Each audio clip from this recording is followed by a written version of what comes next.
მოგესალმებით, ჩვენი საგამოძიებო კომისია აგრძელებს მუშაობას ხდომის ფორმატში და დღეს ჩვენ პარლამენტის პლენარული ხდომის მიმდინარეობის გათვალისწინებით უკვე დღის მეორე ნახევარში ვიწყებთ ჩვენი კომისიის ხდომის გახსნას. დღეს ჩვენ განვიხილავთ ორ საკითხს. ერთი პირველი გამოსვლელი, რომელიც ახსნა განმარტებისთვის არის მობრძანებული, გახლავთ ბატონი გიორგი ზერეკიძე, რომელიც არასრულწლოვან ასაკში გახდა 2003-2012 წლებში საქართველოში მოქმედი პოლიტიკური ხელისუფლების მსხვერპლი და არა მხოლოდ ის, ასევე მისი მშობლები და მთელი ოჯახი და ამის შესახებ გვექნება ჩვენ მასთან გასაუბრება და მეორე საკითხი ეხება გორის ბაზარს, რომლის მეპატრონეც იმ დროს გახდა უფლებების დარღვევის მსხვერპლი. მაგრამ სანამ ხდომას შევუდგებოდეთ, მე მინდა ჩვენი კომისიის უკვე ყოფილ წევრს ბატონ პაატასალიას მივულოცო უაღრესად მნიშვნელოვან საპასუხისმგებლო და ამავდროულად საინტერესო თანამდებობაზე საქართველოს იუსტიციის მინისტრის პოზიციაზე დანიშნა.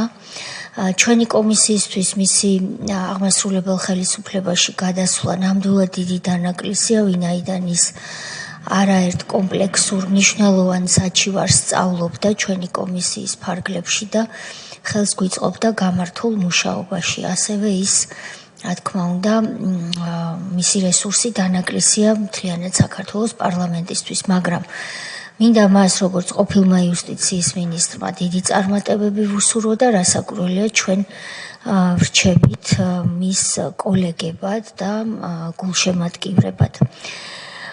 გარდა ამისა, ჩვენ უნდა გამოეხმაუროთ როგორც კომისია საქართველოს სასამართლო ხელისუფლების მიერ დღეს მიღებულ გადაწყვეტილებას ბატონ მამუკა ხაზარაძესთან დაკავშირებით.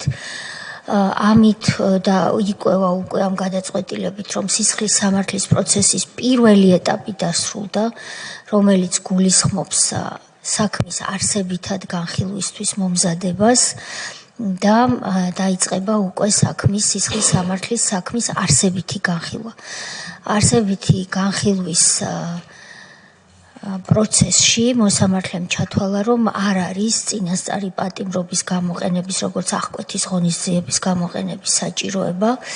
ჩვენ შეგვიძლია მხოლოდ ამ შეფასებას დავეთანხმოთ, ვინაიდან ასეთი კატეგორიის საქმეებზე ადამიანის უფლებათა ევროპული კონვენციის მე-5 მუხლის მე-3 პუნქტით სწორედ ასეთი გადაწყვეტილების მიღება სტანდარტი და შესაბამისი კონვენციურ სტანდარტთან. ეხლა ჩვენ დაველოდებით არსებით განხილვას და იქ უკვე როგორც იცით შესაძლებელია რომ მოსამართლემ გადაწყვიტოს რამდენიმე გადაწყვეტილება მიიღოს, რამდენიმე ვარიანტი აქვს გადაწყვეტილებისა უკვე არსებითი განხილვის შედეგად, მათ შორის ამ ვარიანტებს შორის არის სისხლის სამართლის ჯარიმა და ასევე პატიმრობა 1 წლამდე. ანუ ეს პროცესი გრძელდება, ჩვენ რასაკვირველია ამ პროცესს როგორც დამკვირვებლები ყურადღებით ვაკვირდებით. კიდევ ერთხელ მინდა შევახსენო ყველა იმ პირს, ვისაც ჩვენ ახსნა განმარტებისთვის ვიწვევთ ხდომაზე, რომ რაც თავშივე ვთქვით, რომ ჩვენ არ ხუმრობთ, ჩვენ სერიოზულად ვუდგებით ამ საკითხს და გვაქვს მოლოდინი, რომ აქ მოწვეული პირები სერიოზულად მიუდგებიან ამ პროცესს. თუ კი ბატონი გიორგი ზერეკიძე მობრძანდა, ჩვენ მას ვთხოვოთ შემობრძანდეს დარბაზში, დაიკავოს მისთვის კუთვნილი ადგილი და დავიწყოთ გაფრთხილების პროცედურა.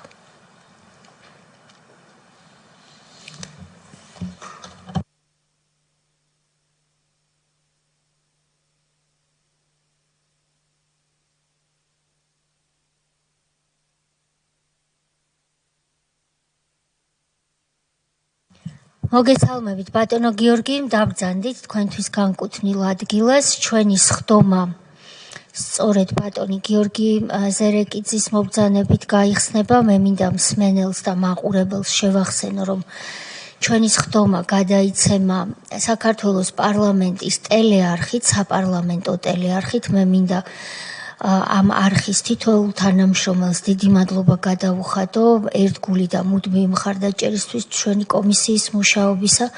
ასევე ეს ხდომა გადაიცემა საქართველოს პარლამენტის Facebook გვერდზე პირდაპირ ტრანსლაციით და ჩვენი კომისიის Facebook გვერდზე ასევე პირდაპირ ტრანსლაციით. ასევე გადაიცემა ჩვენი ხდომა პირდაპირ ეთერით ტელეარხით მაესტრო და მასაც მინდა მე მადლობა გადავუხადო კომისიის სახელით. ბატონო გიორგი, პროცედურა არის ასეთი. მე თქვენ უნდა გაგაფრთხილოთ იმის შესახებ, რომ ჩვენს კითხვებზე პასუხისთვის თავის არიდება, ან პასუხზე უარი, ან კიდევ განზრახ-ცრუ ახსნა-განმარტების მოცემა ისჯება სისხლის სამართლებრივი წესით. განზრახ-ცრუ ახსნა-განმარტებაში იგულისხმება განზრახ-ცრუ ფაქტების, ტყუილი ინფორმაციის მოწოდება და თქვენ რომ ამის შესახებ მე გითხარით და თქვენ რომ მოისმინეთ და გაითვითცნობიერეთ, ამის დასტურად გთხოვთ ხელმოწერით დაადასტუროთ, დასვათ თქვენი ხელმოწერა მოცემულ დოკუმენტზე. დიდი მადლობა. ბატონო გიორგი, თქვენ სამწუხაროდ ასე ვიტყვი, იმ დროს, როდესაც ჩვენ სახელმწიფოს სათავეში ედგა ნაციონალური მოძრაობის პოლიტიკური ხელისუფლება, სამწუხაროდ ქვეყანაში იმ დროს არ არსებობდა ალბათ ოჯახი, ვინც არ გიცნობდათ სამწუხაროდ. იმიტომ რომ თქვენი პირადი, როგორც ბავშვის, რამდენი წლის იყავით? 14 წლის ბავშვის ტრაგედია გადაიცემოდა ეთერით და მე პირადად მაშინ მქონდა შესაძლებლობა სამწუხაროდ, რომ ამ ტრაგედიისთვის მიმედევნებინა თვალი ადამიანის უფლებათა ევროპული სასამართლოდან, სადაც მუშაობდი სტრასბურგში მაშინ. მაგრამ არაერთი ჩვენი კომისიის არაერთ წევრს ან უშუალოდ აქვს თქვენ საქმეზე მაშინ ნამუშევარი, ან საქართველოდან ადევნებდა ამ უბედურებას თვალს და სწორედ ამ თემაზე ვართ დღეს ჩვენ თქვენთან ერთად. მე შემოგთავაზებდით ასეთ მეთოდს მუშაობის, რომ თქვენ დეტალურად მოყვეთ თქვენი ამბავი, რა როგორ მოხდა 14 წლის ბიჭს, რა უბედურება დაგატყდათ მაშინ თავს და შემდეგ თუ თანახმა იქნებით ასეთი თავისუფალი თხრობის რეჟიმზე, მაშინ შემოგთავაზებთ, რომ ამის მერე დავსვამთ ჩვენ შეკითხვებს. გთხოვთ. მოგესალმებით. პირველ რიგში მოხარული ვარ, რომ დღეს ვიმყოფებით თქვენს წინაშე. მე ყოველთვის მჯეროდა ამის, რომ ეს დღე დადგებოდა. ვიღაცა შეიძლება დაგვიანებულად მოიჩვენოს, მაგრამ მე ვფიქრობ, რომ ყველაფერს თავის დრო აქვს და ეს დღეც დადგა. რაც შეეხება ბატონო რაც შეეხება ჩემ ამბავს, ასევე დღეს 2 აპრილი არის ჩემი ოჯახისთვის და ჩემი მშობლების ცხოვრებაში მნიშვნელოვანი თარიღი, რადგან 2 აპრილს გაიპარნენ და ასე იწყება ჩემი მშობლების შეუღლების ისტორია 2 აპრილს და დღეს 2 აპრილი არის და ზუსტად უნდა განვიხილოთ და განიხილოთ თქვენ ის ამბავი, რაც მე და ჩემ ოჯახს გაგვიკეთა ნაციონალურმა მოძრაობამ. როგორც იცით, ვიყავი 14 წლის, ვცხოვრობდით ვერაზე, ლარსის ქუჩაზე. ძალიან ჩვეულებრივად საშუალო შემოსავლიან ოჯახში ვიზრდებოდი, არც ბევრი არ ქონდა, არც ნაკლები, მაგრამ ჩვეულებრივად ვცხოვრობდით, როგორც ყველა. 6 იანვარს 2006 წლის 6 იანვარს, როდესაც ვიყავი 14 წლის, მანქანის გაჩერებასთან დაკავშირებით მომევიდა შელაპარაკება დისტრიბუტორთან, რა დროსაც ვიჩხუბეთ და ამ შეხლა შემოხლის დროს ბრელოგზე ჩამოკიდებული ვიქტორინოქსის დანით და დღეს ვამბობ და მაშინაც ვფიქრობდი, რომ ეს არ იყო კარგი საქციელი და მე ამას არ ვამაყობ. ამ ვისთანაც მომივიდა იმ ბიჭს 2 სანტიმეტრი ნახევარი გამავალი ჭრილობა ჰქონდა ბეჭის არეში, სადაც მოვიდა სასწრაფო და არც საავადმყოფოში არ გადაუყვანიათ.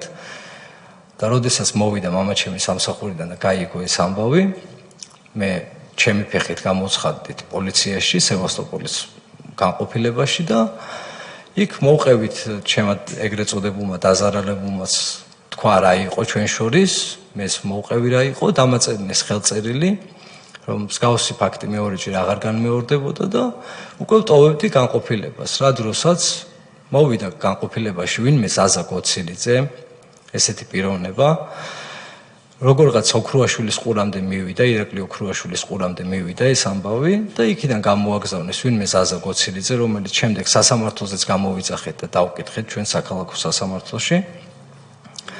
და ჩვენებას უკვე ჩემი ხელწერილიც დაიხა იქ და ჩვენებას აწერინებს უკვე არა ლევან ბოჭორიშვილი, ვინც იყო უშუალოდ მონაწილე.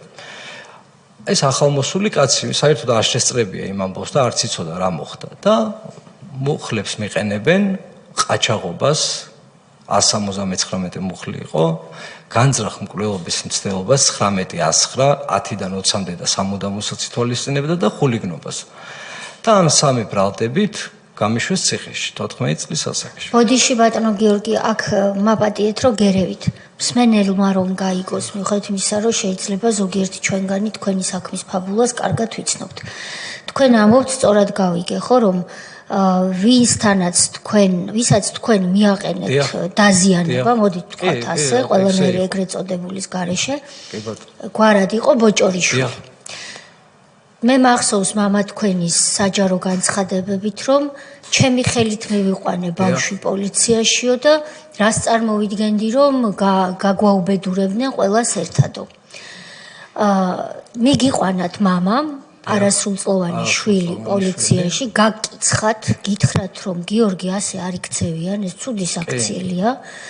თქვენს გაითვითცნობიერეთ მაშინ, რომ ცუდად მოიქეცით. მიხვედით და ამბობთ, რომ ეს დავაშავე ბატონო პოლიციელო და ბატონი ბოჭორიშვილიც ამ დროს იქ არის. რაღაც მომენტში მოდის სხვა პირი, გვარად გოცირიძე, ხდება ბოჭორიშვილის გოცირიძით ჩანაცვლება და უკვე თითქოს გოცირიძეა დაზარალებული. არა, დაზარალებულის ნაცვლად აძლევს ჩვენებას. ნაცვლად აძლევს ჩვენებას გოცირიძე, მაგრამ სინამდვილეში ბოჭორიშვილია დაზარალებული და გოცირიძის მონაყოლით, რომელიც იქ არ ყოფილა. საერთოდ არ ყოფილა, მიშვებენ ყაჩაღობას. ამ დროს ბოჭორიშვილი რას აკეთებს, ესეც გითხარით და გააგრძელებთ. განყოფილებაში არის. და ამას ითმენს. ამას ითმენს კი. კი ბატონო. შემდეგ და უკვე მიშვებენ ამ ძიმე მუხლები ციხეში. ნუ ეხლა ციხეში განვლი პერიოდ, ციხეში მომიწია 6 წელი 11 თვე და 1 კვირის გატარება, ნახევარი თუ არა ნახევარი საქართველოს იჯდა ციხეში და ციხეში ვიყავით ხო, ცუდი იყო ძალიან, მაგრამ გაცილებით ცუდია იმის ფაქტი, რომ მე დღეს მამა აღარ მყავს და ყველაზე ძალიან რაც მაწუხებს ამ ამბიდან, მამაჩემი თუ იმას ვერ პატიობდა თავის თავს, რომ თავის ფეხით მემიყვანა პოლიციაში და შემდეგ უკვე სახელმწიფო როგორ დამიპირისპირდა, მე როგორ ვაპატიო ჩემ თავს, რომ ჩემი რაღაც გაუაზრებელი მოქმედებით დღეს ამ ყველაფერს მოყვა ის, რომ მამა აღარ მყავს და 57 წლის კაცი, რომელიც ჯანღონი ცავსე იყო, ციხის ტუალეტში გაგუდეს, სრული პასუხისმგებლობით ვიზახი ქალბატონ თეა და კომისიის წევრებო, რომ მე ერთი წამით რომ მქონდეს იმის ეჭვი, რომ მამაჩემს დენმა დაარტყა და არც მე არ მინდა იმ ჯვარი თვია რომ მთელი ცხოვრება რომ ვიღაცა მამა მომიკლა მე. აი ერთი წამით რომ მე ეჭვი მეპარებოდეს იმაში, რომ როგორც მამაჩემი ტუალეტში დაგდებული ყავთ, რომ მას დენმა დაარტყა, მე დღეს აქ არ ვიქნებოდი და ჩემი 7 წელიც არაფერი არაა ციხეში ნაშდომი იმასთან შედარებით მე რომ მამას ოცხალი მყოლოდა რა.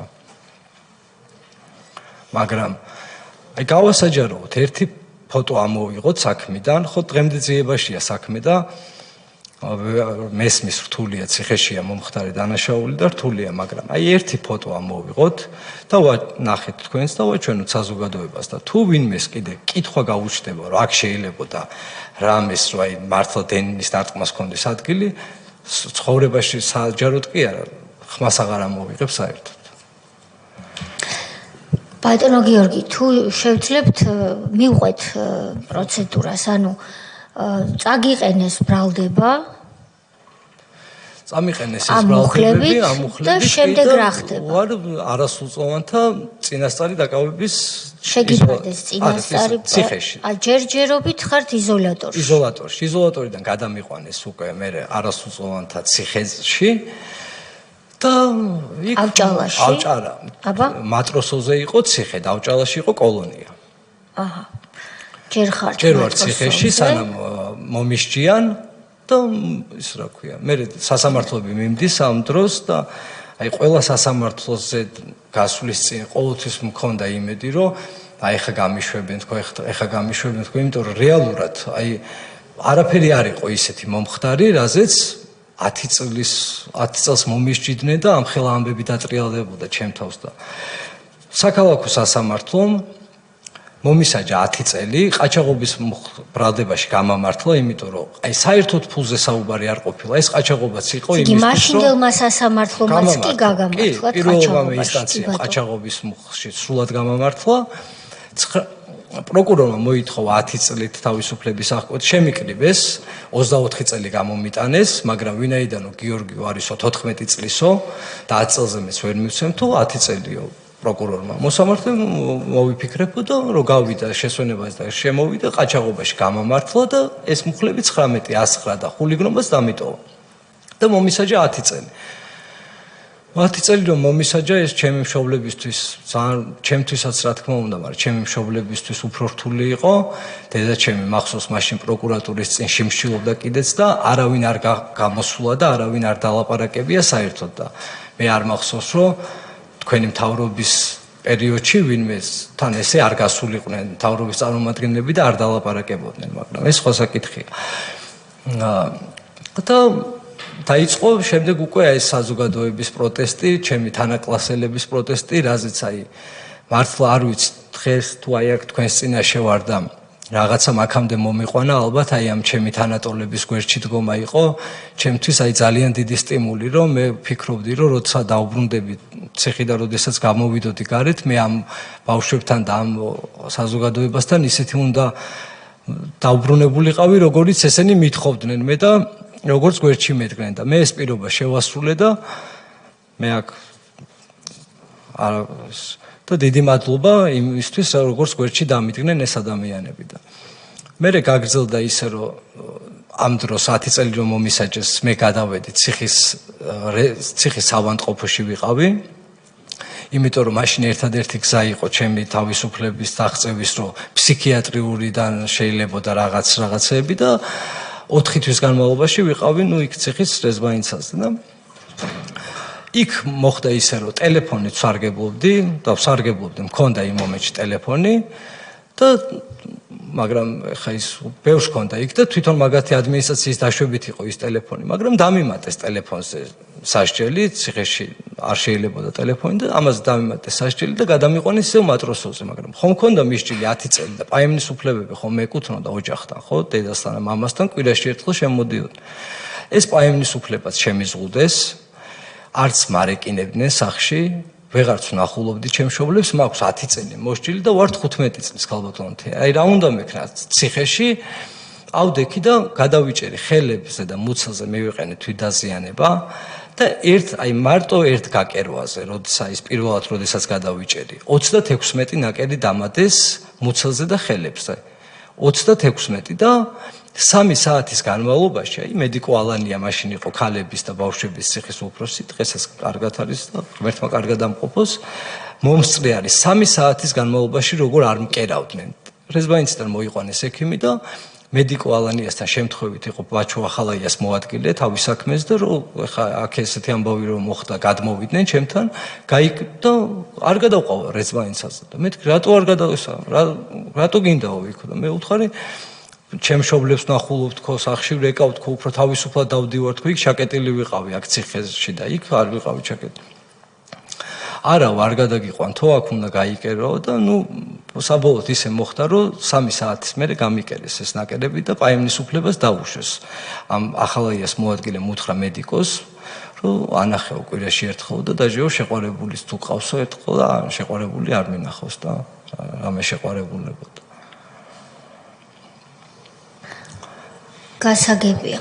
თქვენ დროდადრო თუ გნებავთ შეისვენეთ, არსად არ გვეჩქარება. ხომ არ გახსოვთ ბაჩო ახალაიას მოადგილე ვინ იყო? არ მახსოვს, სახელი არ მახსოვს, მაგრამ ჭაღარათმიანი კაცი იყო, ცოტა ასაკიანი კაცი. სახეზე რომ აი მაშინ მოადგილეები ეს რომ იმას ქვია, აღვიდგენ აუცილებლად. სახელი, იმიტომ რომ ძალიან დიდხანს მესაუბრებოდა რომ გაიკერე და არ ვიკერავდი მე რა. თუ არ გადაგიყვანდნენ საავადმყოფოში, ადგილზე გაკერვის წინააღმდეგი იყავთ. ექიმა გაგიკერათ თუ ციხის ამბულატორიის ციხის საავადმყოფოდან მოყვანილმა ექიმა გამიკერა. კი ბატონო. ამის შემდეგ რა ხდება? ამის შემდეგ სააპელაციო სასამართლოში არის უკვე საქმე, გადამიყვანეს მე არა სააპელაციოს რო დამემთავრდა, მე გადამიყვანეს უკვე ავჭალის არასრულწლოვანთა კოლონიაში. ეგრეთ წოდებული მორიგეობა იყო ძილზე, იმდენი არასრულწლოვანი პატიმარი იყო საქართველოში, რომ ვერ ვეტეოდით იმ ხელა ზონაში, ბავშვები ვერ ვეტეოდით და გადავსებული იყო. მარტო ავჭალის კოლონიაში ვიყავით 280 ბავშვი. ეს რამხელა არ ვიცი, წარმოუდგენელი და ციხეებზეც ხო იყო ქუთაისის ციხე, ბათუმის ციხე, თბილისის ციხეში. იქ ავჭალაშიც მოგვიწყეს პროვოკაცია. ბუნტი, როგორც გახსოვთ, 2007 წლის 12 აგვისტო იყო, მოხდა ბუნტი, მაგდროს ახალაიაც იყო შემოსული, იუსტიციის მინისტრი ქავთარაძეც იყო შემოსული და ამ ახალაიამ კითხა თანამშრომლს, რომ დაგარტყაო ერთ პატიმარზე. და არა, არ დაურტყიაო და როგორ არ დაგარტყაო და თვითონ შემოსასვლელ კარებში თანამშრომლების თვალწინ დაარტყა ლაშა ტალახაძეს ახალაიამ და მერე სამ პატიმარს დაუმატეს სასჯელი. ეს ტალახაძე თანამშრომელი, რომელმაც გაბედა იმის თქმა, სიმართლის თქმა, რომ არ დაუტყამს პატიმარსო, ბაჩუ ახალაიამ იმ თანამშრომელს დაარტყა. და ბუნტის ორგანიზატორობაზე და ჯერ მეორე დღეს ხო შემოვიდა ეს წინა დღეს იყო სპეცრაზმი შემოსული და ვერ გაბედეს ზონაში შემოსვლა, იმიტომ რომ ბავშვებმა დავიწყეთ ყვირილი და ხმაური, ამაზე ვერ შემოვიდა სპეცრაზმი.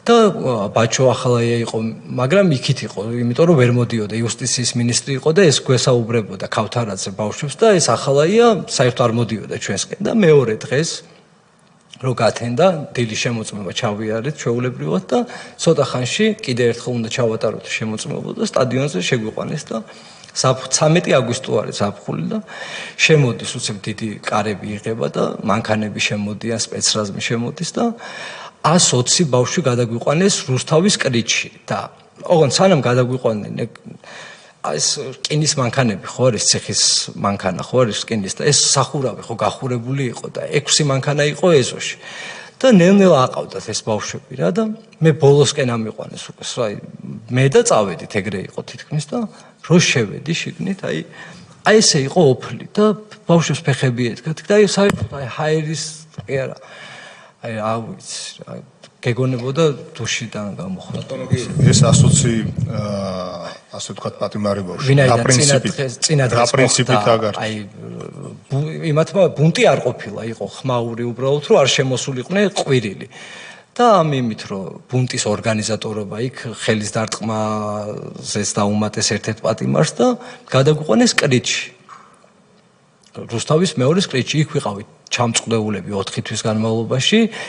დიდი პატიმრებისთვის ეგ იყო კარცერად განკუთვნილი, სადაც ჩვენ ვყავდით და ჩვენ 4 თვის განმავლობაში ვყავდით იქ. მე ისევ დაგვაბრუნეს ავჭალაში. მე ამ დროს უკვე 15-ის, 16-ის უკვე ნენო დროც გადის და 14 წლიდან ერთ-ერთ გამოსვლაში ლომაია ამბობს, რომ მე თურმე ჩემი მშობლებმა გადამიკეთეს ასაკი და ვარ 16-ის თუ 17 წლის, როცა მართლა 14 წლის ვიყავი და მაგასაც კი მაბრალებდნენ, რომ ვითომ მე არ ვიყავი 14 წლის.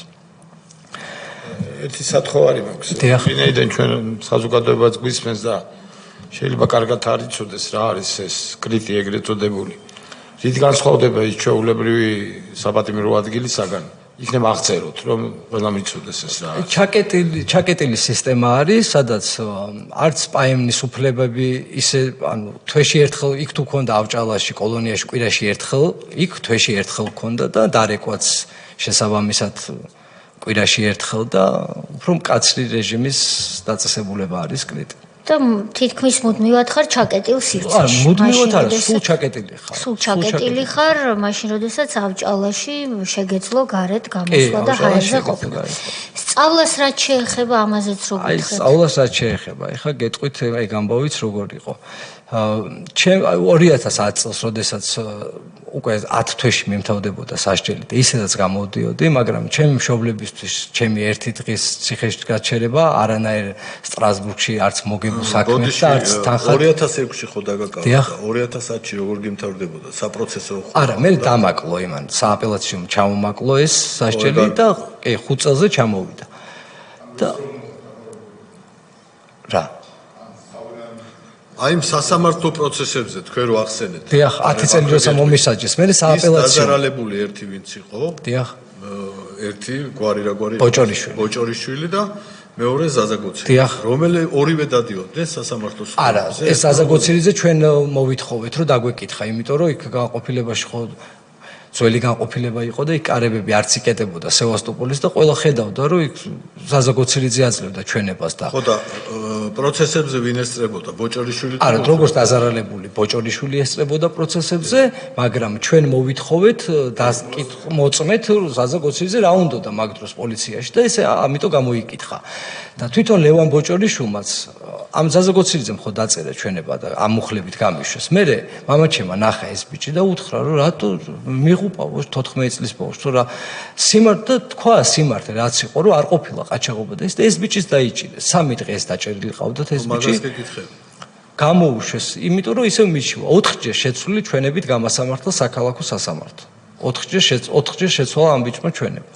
მე სააპელაციო 19-109 გადმომიტანა 19-108-ზე ხულიგნობაში საერთოდ გამამართლა და ანუ გიჟი გამოვდივარ ადამიანს არ ვიცნობდი და მარტო დამიტოვა 19-108 განზრახ პროლობის მცდელობა მოტივის გარეშე საპროცესოზე შემოთავაზება არ ქონია გეღიარება არაფერს ბოლომდე არ გიღიარებიათ არ მეღიარებია მე ვაღიარ ანუ საერთოდ არ მეღიარებია მაგრამ ესე როგორ არ ვაღიარებ იმ ფაქტს რომ ამ ბიჭთან ეს რაღაცა დაზიანება მივაყენე სახლთან მოხდა ხო დიახ სახლთან მოხდა ლარსის ქუჩაზე მოხდა სახლთან ახლოს გადავებოდნენ ყაჩაღობას დიახ სახლის წინ კარგი და საბოლოოდ სასჯელის სახით რამდენი გაგისაზღვრათ 10 წელი პირველი საბოლოოდ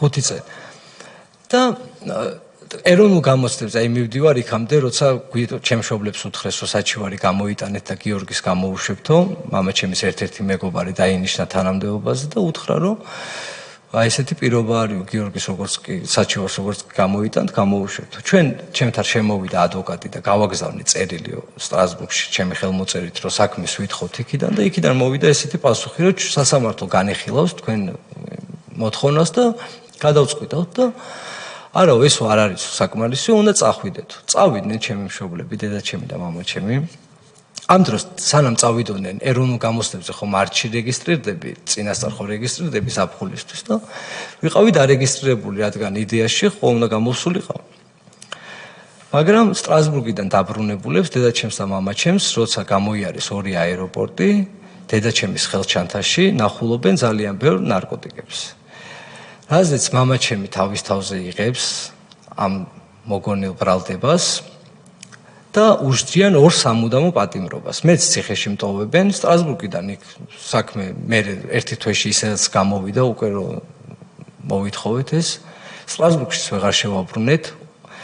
დედაჩემს უშჯიან პირობის 5 წელიწადს იგივე მუხლებით არის გასამართებული რაზეც მამაჩემი ორი სამუდამო აქვს მამაჩემს და დედაჩემს 5 წელი პირობითი და ერთ დღე არ არის ნამყოფი პრობაციაში. ყოველთვე მიდიოდა იქ ხელის მოსაწერად, უნდა გადაეგზავნა იქ პრობაციაში და თქვენ ალბათ აქ სიარული მოგწონთ, ესეთი პასუხი გაცეს დედაჩემს, რომ არ არისო გადმოგზავნილიო და სანამ თქვენი მთავრობა არ მოვიდა და არ შეიცვალა, იქამდე გადაგზავნილი საერთოდ არ ყოფილა და მე კი მოეხსნა ეს პირობითი დედაჩემს.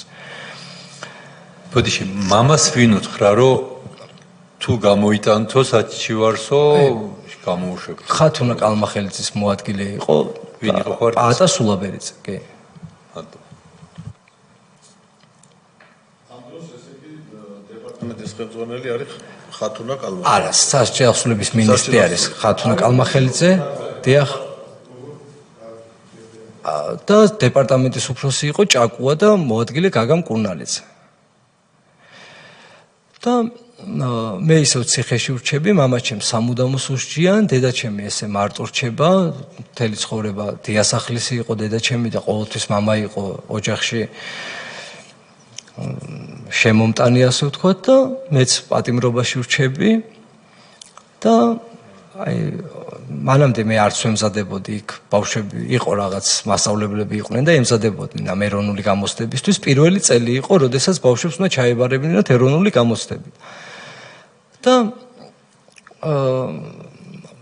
ერთ-ერთ ის რა ქვია პაემაზე როდესაც დედა შემოვიდა მითხრა რომ მამა დაჭერილმა მამამ თხოვა რომ გამოცდებზე გავსულიყავი მაინც და ჩამებარებინა და შეუსრულე ეს თხოვნა მამაჩემს და გავედი გამოცდაზე ერთი კვირა მოვემზადე მსგავსი ტესტებს ვაკეთებდი რაც გამოცდაზე უნდა შემხედროდა და აი მართლა არ ვიცი როგორ ჩავაბარე მაგრამ მადლობა ღმერთს ძალიან მინდოდა ჩამებარებინა საშუალო ქულები ავიღე ყველა გამოცდაში 4-ვე გამოცდაში და პირობა იყო ასეთი რომ ვინც ჩააბარებს ყველას გაუშვებთ და იმის მაგივრად რომ გარეთ გამოვეში სტუდენტი პატიმარი გადამიყვანეს ქსნის დაწესებულებაში და აი ყველაზე მაგრად მაშინ მცემეს რაც კი ნაცემი რამოდენიმე ჯერ ყავარ ნაცემი მაგრამ აი ყველაზე მაგრა მაშინ იყო ქსანში როცა გაიგეს მე რა გვარიც ვიყავი შენო ცოტა აქეთო მოდიო და დამიმთავრდა სასჯელი 3 თვეში იქ 3 თვე გავატარე ქსნის დაწესებულებაში გამოვედი ეს არის 2010 წლის 14 დეკემბერი როცა გამოვედი მამაჩემი გდანის ციხეში იყო და ზუსტად თვე და 10 დღეში აი ისეთი პროვოკაცია მომიწყეს და ჯერ პროვოკაციას არ ვიცი რა და პროვოკაციას არ ქვია მაგას ჩემი მეზობელი სადარბაზოში მეორე სადარბაზოში მეცხოვრობ პირველ სადარბაზოში ეგ ცხოვრობს აი ამ კაცთან მომივიდა შელაპარაკება რაღაცა ქაოსობდა რაღაცებს იგინებოდა და აი ფანჯრიდან დაწყნარდი ღამის-3 საათია მეზობლები რა დღეში ხარ და იქიდან რაღაც პასუხი და აი მარტო ეს იყო რომ რაღაცა ზევიდან და ლაპარაკი აი ამის გამო აი ამ დღით ინციდენტის მე გადის 20 დღე და მიჭერენ და ამას აი ყველაფერს მოსამართლე ეკითხება 4 თელ ოჯახს აჩივლებინეს წარმოიდგინეთ მეორეჯერ როდესაც დამიჭირეს და მოსამართლე ეკითხება რომ აი ესე რო ახასიათებთო გიორგისო რომ აი ეს განადგურება უნდა და ჩვენი ოჯახს აი რა დაგიშავოთ აი რა მიზეზი რა არისო რა ესე რატო არ ვიცი თუ აბა ბავშვობაშიო ჩემაშვილმა ველოსიპედის კი აჩუქაო და აი რა ველოსიპედის ჩუქებაზე კი არა თუ ერთი თეთრი ეჩუქებინოს და რა ერთი კამფეტი ფულზე ერთი კამფეტი ეჩუქებინოს იმას ჩემთვის ცხოვრებაში ეს იყო ნათქვამი უთხრეს რომ ესე გააკეთე ესეთ ჩვენებას დაწერთ და ხულიგნობის ბრალდები თითქოს იარაღი ჩავარტყის საერთოდ აი და მეორეჯერ უკვე მისჯიან 8 წელს 5 წელი ხო ვიჭიქით ციხეში გამოვედი და უკვე მისჯიან 8 წელს და შევდივარ ციხეში გდანის ციხეში ყავლაშვილი მყავდა კახა ადვოკატი და ამ კახამ მითხრა რომ შენო ციხეშიო კი ხარო გიორგიო ნაჟდომიო 5 წელიო მაგრამ ციხეო არ გაქვს ნანახიო და ციხეს ეხანახაო და მართლა ეს ვინ გითხრათ კახა ყავლაშვილმა ადვოკატმა მითხრა ესეც იმიტომ ყავდა რომ დაახლოებული პირი იყო მაშინ იქ და მამაჩემი ციხეში და კიდე მე ხა მეორეჯერ იქნებ მოგვეგვარებინა რამენერად და გამოვეშვით მაგრამ რა მოგვარებაზე ადეიშვილთან ვიყავიო შესულიო და შავსიაში ხარო პირდაპირ მითხრა გიორგი კახა შემოდიოდა ჩემთან გიორგი პროცესებს დადიოდა გიორგის და კახაც მაგრამ 2011 წლის თებერვალს 10 თებერვალს დამიჭირეს და თებერვლის პერიოდი და პირდაპირ მითხრა რომ ადეიშვილს თქვენი ოჯახის გვარი არის შავსიაში ესე მითხრა გდანის ციხეს აი რა ვერ აღწერ გდანის ციხეს მართლა ვერ აღწერ აი იმ გაუსაძლის პირობებს და იმ დონემდე ვიყავი მისული ხანახან რომ ახსენდება აი ზარავს ხომ ეს ფაქტი რომ როგორ გადავყლაპე 2 ცალი ლურსმანი ანუ აი რამ მდგომარეობაში ვიყავი რომ ესე სათითაოდ 2 ცალი და წყალი მივაყოლე ლურსმნები გადავყლაპე და მეგონა რომ ამტკივდებოდა და აი როგორ მე იქნა სადმე წამიყვანდნენ არ ამტკივდა ეს ლურსმნები და როცა ჩამოვიდა ოლეგი ფაცაცია და რა ხდებაო ჯერ ხელები დაიწყე უკან რაღაცები მიყვირი შორიდან ციხის დირექტორის მოადგილე ხო და ეხაო გადაგიყვანოთ რეზვაინცაზეო და იქ არ აღმოჩნდეს რა გიქნათ წამოდი მეთქი წავიდეთ ხო კარანტინში ხალხი მიყურებდა როგორ დავშალე ეს წოდებული ტუალეტის ბაჩოკი და იმაზე მიმაგრებული ბურსმები როგორ გადავყობენ კარანტინიდან ამიყვანეს ფუქსებში ერთი დღე გამაჩენეს ფუქსებში არც ექიმი არ მინახავს არავინ არ მინახავს საერთოდ და მეორე დღეს კაბინეტში მეძახიან ესა ფაცაცია და გოგა ბუთლიაშვილი რომელიც იყო მოადგილე ოლეგი იყო ფაცაცია რეჟიმის უფროს ეს იყო უკვე მეორეჯერ ჩაწევა ჩემი კარანტინში მანამდე ერთი კვირა ვიყავი კარანტინში არა ფუქსებში ვიყავი ერთი კვირა აი ღია ფუქსები რომელიც არის ხო იცით დასაჯდომიც რო არ არის საერთოდ დასაჯდომიც ერთი კვირის განმავლობაში ვიყავი მან პირველ ჩაყვანაზე კარანტინში სრულიად უმიზესოდ საერთოდ უმიზესოდ და მეორეჯერ ჩაყვანაზე უკვე ორ დღეში დაბადების დღე მოდიოდა ჩემი და დედაჩემი ამანაც ვერ შემომიგზავნიდა კარანტინში და მაგრაინერვიულებდა და უკვე აი ამდენი უსამართლობა ამოსული მქონდა ყელში და აი ეს გავაკეთე რაც გავაკეთე და მეუბნება ფაცაცია რომ ეხაო შეგიყვანო ისეთ კამერაშიო სადაც ტვინსო არ უჭამენო ცოტა კორექტულად ვიტყვი მაგრამ შენო კიდევ მესამეჯერო თუ მოხდებიო კარანტინშიო გაქვს როკავ ისა სროქს დაგიმატებო და გაკრიტა უკვე 8 წელი მაქვს მისჭილი ეს ის პერიოდი და გდანში შეყვანისთანავე დამავიწყდა ეგ რომ მეთქვა 4 დღე ხო გამაჩერეს კარანტინში სადაც 6 კაციან საკანში 40 კაცი იყო და ნუ იქ არანაირი პირობა სალფეტკი არ იყო და არც კოვზი და არაფერი საერთოდ ბალისზე და იმასე ლეიბზე აღარ მოგსო როდესაც ამიყვანეს კარანტინიდან ერთ-ერთ საკანში შემიყვანეს და მეორე დღეს თენდება და გუშინო ვინ შემოიყვანეს ახალიო კარები იღება მე მეთქი და გამოდიო და გადმოვყავარ ეკორპუსზე პირველ სართულზე 4 კაციან საკანში ხდება ორი ბიჭი რო შევდივარ და ერთ-ერთი გადმოყვანილი ყავდათ ციხის ავანტყოფოდან ტუბერკულიოზიანი პატიმარი რომელსაც ეგრეთ წოდებული კავერნა ჰქონდა გახსნილი და იყო გადამდები ეგეთ აი ციხეში შესვლისთანავე კარანტინი 4 დღე კარანტინი 1 დღე ისეთი დაბილი ვიყავი ეგრევე დავიძინე საკანში რო ავედი და გავედი და ის ჭახაჭუხის ხმაზე ეგრევე გამეხვიცა და რო ჩამოვედი გამოდიო შენ და ეგრევე შემიყვანეს ტუბერკულიოზიან პატიმართან რო დაავადებულიყავ მე ამაზე მეთქი შენს რაღაცა თქვი მე ეს ვიტყვი და თქვათ რომ გადამდები ხარ და ეს ვიქტორ ყაჭეიშვილი იყო უსაფრთხოება და აქ ეგრე არ არისო სადაც ჩვენ შეგიყვანთო ეგრე უნდა იყო მაგრამ ერთი კვირა გამაჩერეს მაგასთან ერთად მაინც და მე გადამიყვანეს სხვა საკანში და ხო ამ მეორეჯერ როცა ამ ფაცაციამ მითხრა თქო რომ სროქს დაგიმატებდა გაკრიტაო მე გადამიყვანეს რაღაც ისე საკანში შემიყვანეს და რო შევედი 2 წამი შესული ვარ და უცებ ეს ეგრეთ წოდებული კარმოშკა იხსნება და ლურსმები რომელმა გადაყლაპეთ მოდი აქო და ვიღაც ხალი ექიმი მივედი ხელი გამოყავიო ხელი გამოყოფინა კარმოშკიდან და ნემსი გამიკეთა კუნჩი და აი ეგ იყო ჩემი ექიმთან მკურნალობა ლურსმებს ფორტოჩკიდან მაგ ექიმის სახელი და გვარი არ ვიცი სახელი კი არა სახეზეც კარგად არ ვიცი იმიტომ რომ ფორტოჩკაში იყო და აი ესე აქ ფორტოჩკიდან მესაუბრებ ამ დროს мама იხდის სასჯელს. ამ დროს мама იხდის სასჯელს, აი მაგას ვამბობდი, ეხა ის აგვისტოს თვე, ივლისი იყო თქო, რო ჩამიყვანეს და 1 აგვისტოს მე მაქვს დაბადების დღე. ამომიყვანეს და ზუსტად 16 აგვისტოს мама ჩემი რუსთავის მე-6 დაწესებულებაში ნახულობენ გარდაცვალს. ჩემთან შემოდის მამაო, მეუბნება ამ ამბავს. მე როგორც კი გავდივარ, აი შეიძლება მიზეზი არ ვიცი, მაგრამ მე როგორც კი გავედი, мама ჩემის ამბავი როგორც კი უნდა ეთქვა იმას, რა ქვია, მამაოს, საკანში რო დაუბრუნდი, ერთი პატიმარი გაყვანილი ყავდათ უკვე ჩემგან და ყოველთვის სადაც მე ვიჯექი, რომ საკანშიც ადმინისტრაციასთან შეკრული 1 და 2 პატიმარი სულ იყო და ერთ კაცს ვკითხე, რომ მეთქი შენ რო იძახი რომ არავინ არ ვაკითხავ, სად გაყავხარ მეთქი რომ გაყავხარ თქო და შენზე მეკითხებიანო, რომ რას ლაპარაკობსო პოლიტიკაზეო. იამეტრევოს თუ ახსენებსო, აი იამეტრეველისგან რა უნდათ, ბუტას დედასგან რა უნდათ, რომ მაგას თუ ახსენებსო, მაგის ახლა და გვარს. და იქ რა იყო, ანუ მეტი იქ არაფერი არ შეეძლო პატიმარს ადმინისტრაციისთვის ეთქვა, იქ ტელეფონი არ იყო, კარტი არ იყო, ანუ კონცლაგერი იყო, იქ მარტო ადამიანი რას ლაპარაკობს, აბა მოგვიყევი. მეტი იქ რა უნდა მარტო თუ ისაუბრებთ, რომ ვერაფერს ვერ დააშავებდი იქ.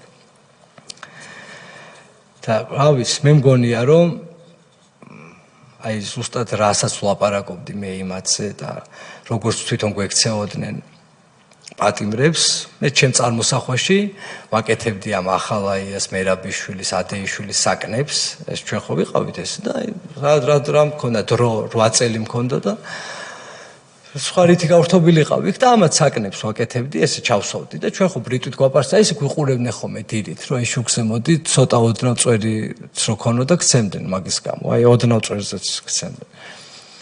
და მე მეთქი იმით კუსაჭკით გავაპარსინებ თქო იმას თქო რა ქვია, წვერს თქო და აი სულ ისეთ რაღაცა ფანტაზია რაც მომივიდო და ამაცე დაწყებული სააკაშვილით, დამთავრებული ჭაკუათი და ფაცაციათი სულ ამაზე ვლაპარაკობდი და სულ ვლანძღავდი ამათ. მე ვერ მცემდნენ ესე, აი მოდი და როგორ არ მცემდნენ, მაგრამ ისე რომ აი ესე ვეწამებინე და როგორც მამაჩემს გაუკეთეს, მაგას მე ვერ გამიკეთებდნენ, იმიტომ რომ ავის, უფრო სხვა ამბავი მოყვებოდა, მაგრამ მამაჩემს გაუკეთეს, ხო ფაქტია, მამაჩემს გაუკეთეს და მერე მოდის გაგამ კურნალიძე, მამამ ხომ მითხრა ეს ამბავი, მამის გარდაცვალება, მოდის გაგამ კურნალიძე ჩემთან ღამე გადავყავარ რეზბანიცაზე და იქ შემხვდა და მითხრა რომ ისე რა ქვია მონაწილე ვარო წუხარების ეს სიტყვების კი მითხრა და გაგიყვანთო იმ გასვენებაშიო და აი ესე ბოლოს მამა ვნახე როცა ჩავაწვინეთ და დავმარხეთ და ის დღეს ციხეში ცოლი მოყავთ ვიღაცეებს და მე გასვენებაში დავდიოდი ციხეში. ბატონო გიორგი, თუ იქნებით თანახმა, კითხვებს დაგისვამენ კომისიის წევრები. ბატონი ალეკო, ბატონი თენგიზი, ბატონი გურამი. გიორგი, შენ შეგადაში დავაზუსტეთ თქვენი თხრობის დროს და იცი რა მინდა გითხოთ, 14 წლის იყავით, კარგი გავიგეთ ეს რა უბედურებას დაგმართეს, მაგრამ რატო გერჩოდნენ თქვენ, რატო აი კითხვა არსებობს თქვენი ოჯახი სამიზნე? გეტყვით. ეგ კითხვა არსებობს, ბევრს აქვს ეს კითხვა, მეც მიფიქრია ამაზე და ერთი პასუხი არის ის, რომ იწყებოდა ნულოვანი ტოლერანტობა, ეს არის 2006 წელი და ყველა სფეროში, როგორც შემდეგ გამოჩნდა ნაციონალურ მოძრაობამ, სამაგალითოდ ყველა დასაჯა. და ჩემი ამბავიც მე არ ვიქნებოდი და იქნებოდა სხვა ვინმე. ჩემი ამბავიც უნდოდა სამაგალითოდ და სკოლებში ეუბნებოდნენ ბავშვებს შენ გამოხვალ ზერეკიწეო. ამაზე ქალბატონი მაია ცირამოა, ფსიქოლოგი არის, ბავშვთა ფსიქოლოგია, მას აქვს დაწერილი ჟურნალში ინტერვიუს დროს, რომ სკოლებში არის წევლა, რომ შენ გამოხვალ ზერეკიძე, ეგრე თუ მოიქცევი, შენ ზერეკიძეს დაიმსგავსები და აი ამიტომ მე არ ვიქნებოდი და იქნებოდა სხვა ვიღაც, რომ სამაგალითოდ დავესაჯე. ნულოვანი ტოლერანტობის პოლიტიკის გასატარებლად ჭირდებოდა ეს ამბავი. დიახ. ნეტავ ვივამეთში მყოფი ჩვენი მუმია თუ უყურებს აი ამ თქვენს მონოლოგს თუ უსმენს, რა საინტერესოა? მე ვალდებულება მაქვს რომ არ უნდა ავღელდე ამ თანამდებობაზე რომ დამნიშნეს კომისიის თავმჯდომარედ, მაგრამ ერთხელ მაქვს ალბათ უფლება რომ ასე მიმართო მას. თუ არა და იქნებ ჩართოს და მოგისმინოთ. ბატონი ალეკო სვამდა კითხვებს და გავაწყვეტინე მე მგონი. ბატონო თენგიზ. მე მინდა ის დეტალი უფრო ნათლად მოყოთრა და ნათელი იყოს ეს მამა თქვენისა და დედა თქვენის დაკავების ამბავი. ესე იგი სტრასბურგიდან წამოვიდნენ, სასამართლოში იყვნენ. კი, ეგ ადვოკატიც ყავდა და გაიარეს კონსულტაცია, რომ საქმის გამოიარეს ორი აეროპორტი, ანუ ფრანკფურტის და ფრანკფურტის მოფრინავდა, ხო? ანუ ჩამოვიდნენ და აეროპორტში ვეხდება დაკავება. აეროპორტში ვეხდება დაკავება, კი. ესე იგი, თავის შვილის საქმეზე არიან წასულები. ადამიანის უფლებათა ევროპულ სასამართლოში წასული და განსაკუთრებული დიდი ოდენობის ნარკოტიკები მოაქვს იქიდან ამას ამბობ. ჩემს ორი მამაც ის იყო, ხო? აი ამას მინდა საზოგადოება მიაქციოს ყურადღება. დედმამა არის წასული სტრასბურგში თავისი შვილის პატიმრობის საკითხის გასარკვევად და სიმართლის საძიებლად. იქიდან მოდიან გამოიარეს ორი აეროპორტი და აეროპორტის აქეთ მაინც დაეკავებინათ სადღაც 5-6 კილომეტრი რომ შუაში მისცავენ მე ვეთქვათ. ეს ორი აეროპორტ გამორულ ხალხს იჭერენ აკავებენ აეროპორტში. აი ეს არის აი უსაშინლესი დეტალი და აი სტრასბურგის სასამართლოდან მოდიოდნენ და მოქონდათ განსაკუთრებით დიდი ოდენობით ნარკოტიკი. აი ამას რო ადამიანს დააბრალებ, ან ფანტაზიაც აღარ ყოფილი და თუ რა იყო, აი წარმოუდგენელი თემაა. ალბათ. აი მე ვიტყვი თუ შეიძლება ეს იყო ის პერიოდი 2010 წლის 16 აგვისტოს მოხდა მამაჩემის ამბავი. ეს არის პერიოდი 2011 წლის ბოდიშით. ეს არის ის პერიოდი, როცა ნაციონალურ მოძრაობას 26 მაისის დარბეული აქვს. უკვე ანუ მანამდე ბიძინა ივანიშვილს არ ქონდა პოლიტიკაში გაცხადებული შემოსვლა და აი გონიათ რომ 2011 წლის ზაფხული. გონიათ რომ ჩვენ ვართ და ჩვენ ვართ. აი გინების გამო ადამიანებს კლავდნენ ციხეში, გინების გამო. ეს ჩემი ამბავი გახმაურდა ესე და ჩემი ამბავი გაიგო საზოგადოებამ, თორემ ძალიან ბევრი ამბავი არის, შეიძლება ჩემზე უარესებიც კი, რაც გაუკეთებიათ იქ და უბრალოდ არ ვიცით ჩვენ და ვერ გავიკეთ ეს ამბავი. გეთანხმებით, ჩვენ სწორედ ბატონ სოზართან გუშინ საუბრობდით ერთ საქმეზე, რომელიც იმ დროს არ გახმაურებულა და ჩვენ გვაქვს სურვილი, რომ ხვალ ეს საქმე მოისმინოთ. არ გახმაურებულა, იმიტომ რომ ასე გადაწყვიტეს მაშინ თავად მსხვერპლებმა, რომ არ ესაუბრათ ამაზე. თუმცა თქვენ არ იფიქროთ, რომ არ ისაუბრეს და გადარჩნენ. ისაუბრებდი, არ ისაუბრებდი. ხვედრი იყო ერთნაირად მკაცრი. ბატონი გურამისჯერია და შემდეგ ბატონი სოზარი. დიახ, გამარჯობათ. ესე იგი, პირველი კითხვა რაც მაქვს ეს არის, რომ მამა თქვენზე ისაუბრეთ თქვენ. ის საშინელება რაც მოხდა და დაკავების შემდგომ თქვენ თავს გასაგებია, თუმცა იქაც ერთი კითხვა მაინც მექნება, რაც მოხდა, მაგრამ მამა თქვენთან დაკავშირებით ეს თქვენ ახსენეთ, რომ ის მოკლეს. და მიზეზი გარდა იმისა, რომ ზოგადი მიზეზი რომ რაღაც საჩვენებლად დაესაჯათ რაღაც ახალგაზრდა თუ ოჯახი, ეს გასაგებია, მაგრამ მაგალითად ჩვენ არ ყავდნენ ადამიანები, ვინც ქონებასთან დაკავშირებით ქონათ პრობლემა, გადაფორმება არ გადაფორმებასთან და მე აწამებდნენ თუ არ გადააფორმებ, თქვათ აქ მოგივა ასე შემდგომ, ან სხვა რაღაცა მიზეზთან დაკავშირებით, ან პოლიტიკურ განსხვავებულებასთან დაკავშირებით, აი თქვენი აზრით, მამა თქვენთან ესეთი ამაზრზენის შედეგი რატო დადგა, ანუ სიკვდილს გულისხმობ, რატო დადგა? გეტყვით. ჩემი აზრით, მეც მიფიქრია მაგაზე, რატო გაუკეთეს მეთქმა ჩემს ესეთი რაღაც თქო და ალბათ ფიქრობ იმას, რომ ჩვენ მათთვის ჩვენ ვიყავით ძალიან მიუღებლები, იმიტომ რომ ჩვენ მათ ყოველთვის ცუდად მოვიხსენიებდით აემნებზეც, როდესაც მე მამაჩემთან ციხეში მაგ დროსაც არაფერს არ ვერიდებოდით, რომ იმათზე ისე მოგვეხსენიებინა, როგორც ფიქრობდით, იმიტომ რომ ისეთ რაღაცა გაგვიკეთეს ჩვენ.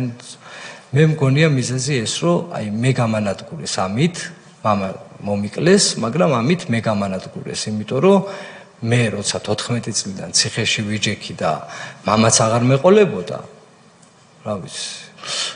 აი, გასაგებია და მთავრობა რო არ შეცვლილიყო ბოდიშით. დიახ. მთავრობა რო არ შეცვლილიყო 2012 წელს და ბატონი ბიძინა ივანიშვილი რო არ მოსულიყო. აი, არჩვილი არ მეყოლებოდა, ვერც უნივერსიტეტს ვერ დავამთავრებდი, ვერც ვიმუშავებდი დღეს და საერთოდ ვერ ვიცხოვრობდი. თუ იქნებოდით ცოცხალი იმ შემთხვევაში. ხო, არ ვიქნებოდი ცოცხალი. წინ 6 წლიანი 2 წელი ხო ვიჯექი მეორე სასჯელს და წინ კიდე 6 წელი მქონდა მისჯილი. ანუ 14 წლიდან ვიждდებოდი 27 წელს გამოვიდოდი და 13 წელი ნაჯდომი მიქნებოდა ციხეში და მე რაღა უნდა გამეკეთებინა საერთოდ. გასაგები, აი თქვენ ახსენეთ 14 წლის როცა იყავით ეს ამბავი შეგემთხვათ, პოლიციაში დაგაწერინა სახსნა განმარტება და უკვე პრაქტიკულად მოდიოდით. და ახსენეთ, რომ როგორღაც მივიდა ეს ამბავი ოქროაშვილის ყურამდე და შემდგომ უკვე ვიღაც პიროვნება მოდის, რომელიც ატრიალებს მთლიანად ამ საქმეს. და აი თქვენი ან მაშინ ან იმის მერე თუ გაანალიზეთ და რამე ინფორმაცია გაქვთ, რას ნიშნავს ოქროაშვილამდე მივიდა ეს და თქვა რომ ეს ახალგაზრდა და მოდით სამაგალითოდ გავსაჯოთ თუ ხო არა გაქვთ რამე ესე. ეს დაზარალებული მუშაობდა არტ ჯგუფის დისტრიბუციაში. ეს იყო ბატონი ქიბარ ხალვაშის და მაშინ რამოდენიმეჯერ თურმე მანამდე ყოფილა შემთხვევა, რომ ეს თვითონ არტ ჯგუფი დაუყაჩაღებიათ, მანამდე ვერავინ ვერ დაუჭერიათ და უცებ შევეჩეხე მე და მოდი ეს ძველი ყაჩაღობები კი არა, მაგრამ ვითომ ესეც ეს ყაჩაღობაში გაატარისა და ხა ძნელი მისახვედრი არ არის, როგორ საიდან მივიდა ირაკლი ოქროაშვილამდე. და დაამძიმეს აქედან გამომდინარე. კი ბატონო, აი ბატონ მათია მახსენა სააკაშვილი და დარწმუნებული ვარ თუ არ უყურებს ალბათ ეტყვიან რომ მოისმინოს ეს კომისიის ხდომა და მისი ვიდეო ჩანაწერებიც არსებობს. დღესაც არსებობს სააკაშვილის ვიდეო ჩანაწერი, რომელიც ამბობს რომ თვითონ ამბობს რომ აი ჩვენ დავნიშნეთ ბაჩო ახალაია იქ ციხეების უფროსად და მან ამ მეთოდით პირდაპირ სიტყვას ამბობს, ამ მეთოდით ცემით დაამყარა წესრიგი. ნუ ერე განმარტებებს აკეთებს ცემა ნიშნავს იმას, რომ საზოგადოებას არ ეხებაო და ასე შემდგომ. ანუ თითქოს საზოგადოების ნაწილი არ იყო ხა ეს ხალხი, ვინც ისხდა პატიმრები. ანუ ამით იმის თქმა გვინდა, რომ ჩვენი კომისიის მიზანი პირველ რიგში რა თქმა უნდა არის ის, რომ ამ ხალხს მოусმინოთ და საზოგადოებამ კიდევ ერთხელ ნახოს, რასთან მქონდა საქმე, მაგრამ ამავდროულად მტკიცებულებების მოძიებაც, სადაც ერთ-ერთი არის ზუსტად ეს, რასაც ხა ბატონი გიორგი ამბობს და ის ხალხი, ვინც მოვიდნენ და მოვლენ პირდაპირ ამტკიცებს ეს ადამიანი, ყოფილი პრეზიდენტი, მაშინ პრეზიდენტი რო იყო, როცა ამბობს, რომ პრაქტიკულად აღიარებს იმას, რასაც აქ ვისმენთ, აი ამ კოშმარებს, რომ დიახ დაინიშნა იქ ბაჩო ახალაია და მან ცემით დაამყარა წესრიგი იქ ციხეებში. აი ეს არის ის რეალობა და იმ ხალხის გასაგონად, ვინც დღეს კიდე ბედავს იმას და ხმას იღებს, რომ აი მაშინდელი რეჟიმს თურმე აბრალებდნენ და თურმე არ იცოდა სააკაშვილმა რა ხდებოდა ციხეებში, როცა თვითონ აღიარებს ამას. მადლობა. აი მამაჩემის გარდაცვალებას კიდე ერთი ფაქტი უძღოდა წინ, სანამ ეს ფაქტი მოხდებოდა, ერთი კვირით ადრე მამაჩემი მოწამლეს რუსთავის მე-6-ში და გადაიყვანეს ციხის ავადმყოფოში და დღეს ვესაუბრე მაშინ ვინც დახვდა იქ ციხის ავადმყოფოში ერთ-ერთ თანამშრომლს, ეს ჩვენი ოჯახის ახლობელი არის ეს კაცი და მე როდესაც გადამიყვანეს პატარა რო ვიყავი რეზბაინცაზე, მამაჩემი შემოვიდა ამასთან ერთად, ამ ზაზა აბრამიძე არის ესეთი კაცი, რომელიც ციხის რეზბაინცაზე მუშაობდა.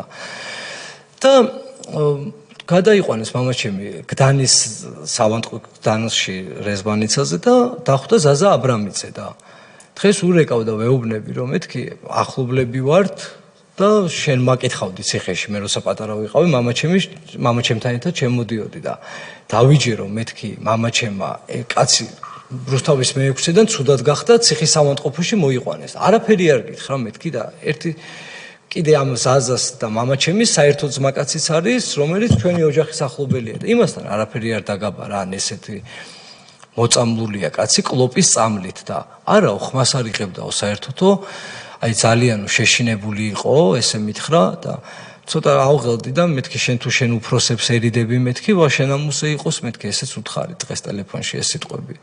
თუ რამე იცის და არ მეუბნ როგორ კაცი ერთი ციხიდან მეორე ციხეში გადაყავთ და იქ ახლობელს არ ეუბნება რა ხდება იქ სავსებით დასაშვებია სხვათა შორის ხა მე ვერ გამოვდგები იმ ბატონის არ ვიცი ვინ არის დამცველად მაგრამ თქვენ ხომ არ იცით რა იყო მამის მომხდარი და შესაძლებელია არც ლაპარაკობდა ადამიანს და ვერც ვგებულობდი ცოტა თუ არაო რა შეიძლება ეს არ არის გამორიცხული ამიტომ რა კი мама გარდაცვლილია ამას ვერ გავიგებთ და მის სიცოცხლეში მისთვის ახლობელ ადამიანებს ასე ერთის ხელის მოსმით ვერ დავადანაშაულებთ.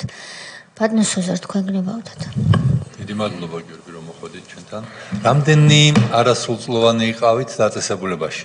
ჯერ სადაც სანამ მიგისჭიდნენ განსასჯელებში და შემდეგ უკვე მისჭილებში.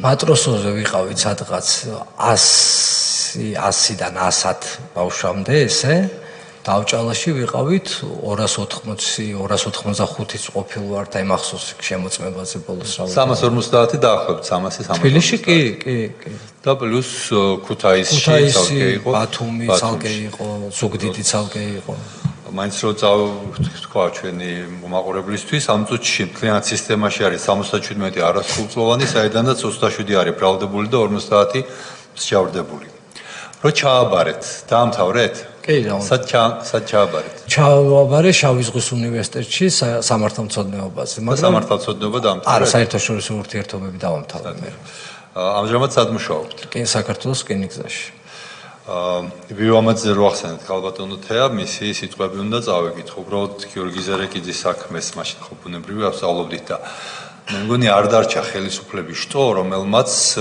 თავის არ ჩათვალა თავის მოვალეობად, არ გაეკეთებია კომენტარი და არ გაეკიცხა 14 წლის გიორგი ზერეკიძე. სააკაშვილი სიტყვები, როცა თან ხვდება მის თანატოლებს ერთ-ერთ სკოლაში მივიდა, ესეც ამ ანტიპიარის შემადგენელი ნაწილი იყო, განათლების მინისტრი გვერდითუზის ლომაია, გაბანდიტებული მეათე კლასელი ვინმე ზერეკიძე, ვინც ატერორებდა თბილისის რამდენიმე უბანს.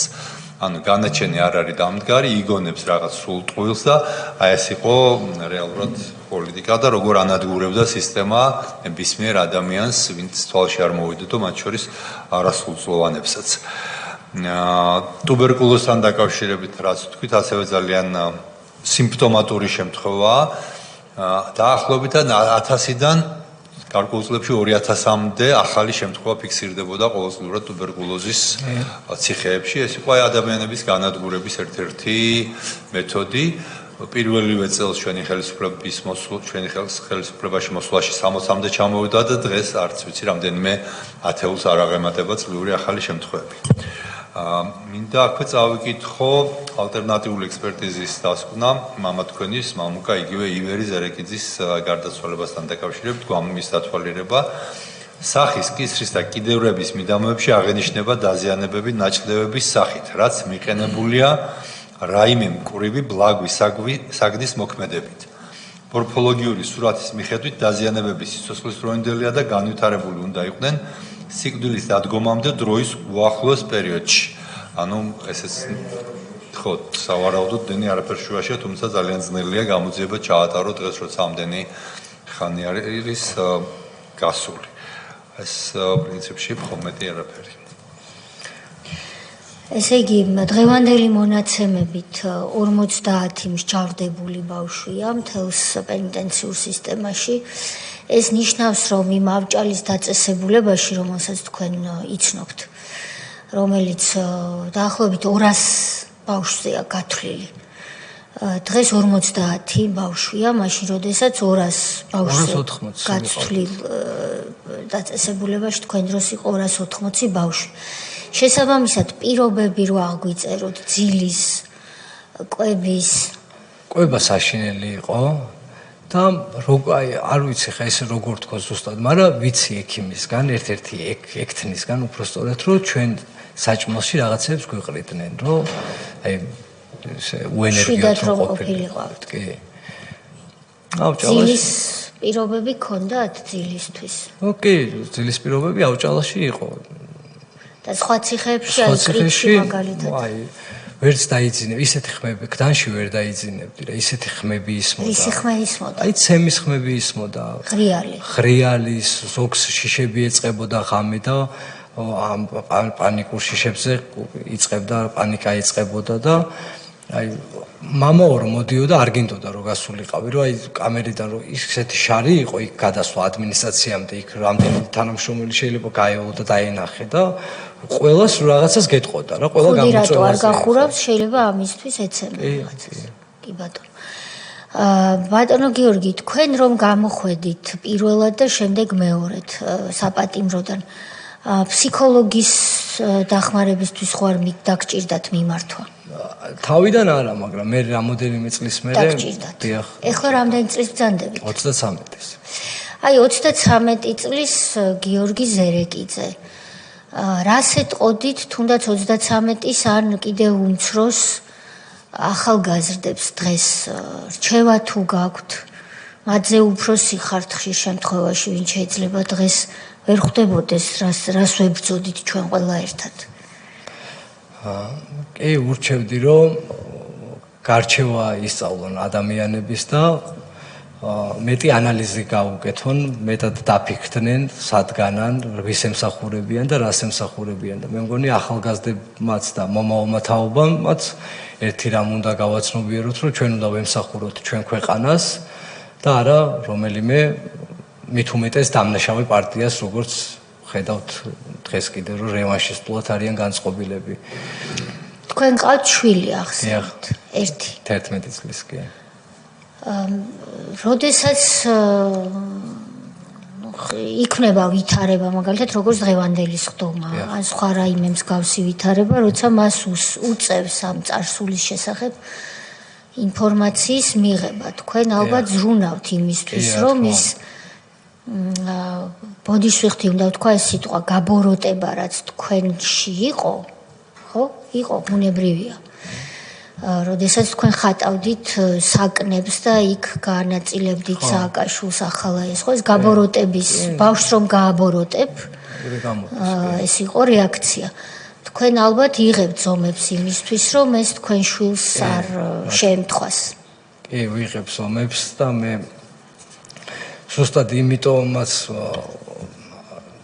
პატიმრობიდანაც მოყოლებული სულ ფიქრობდი რომ სანამ ოჯახ შევქმნიდი და საერთოდ შვილი მეყოლებოდა, ფიქრობდი, რომ ისე მეცხოვრა და ისე წარმემართა ჩემი ცხოვრება, რომ მართლა არ გამემართლებინა იმ მუმიის სიტყვები და როცა მეძახდა კრიმინალს და კრიმინალებში ჩამსვა, იქიდან სტუდენტი გამოვედი და ვისწავლე არა, უბრალოდ საშუალება მქონდა, თორე იქ არაფერი არ მისწავლია მე და ცუდის გარდა მე ციხეში არაფერი არ მინახავს, მაგრამ საშუალება მქონდა გამოცდები ჩამებარებინა, ჩავაბარე და მანდაც ჩაიჭნენ, რომ არ გამომიშვეს და მანდაც სიტყვა არ შეასრულეს და შვილს რაც შეეხება, მე ამ თემაზე არასდროს არ მისაუბრია, ჩემ შვილთან რომ მე რაღაც ციხეში ვიყავი და ესე, ვიცი რომ იცის, იმიტომ რომ ჩემი გამოსვლების მოусმენია.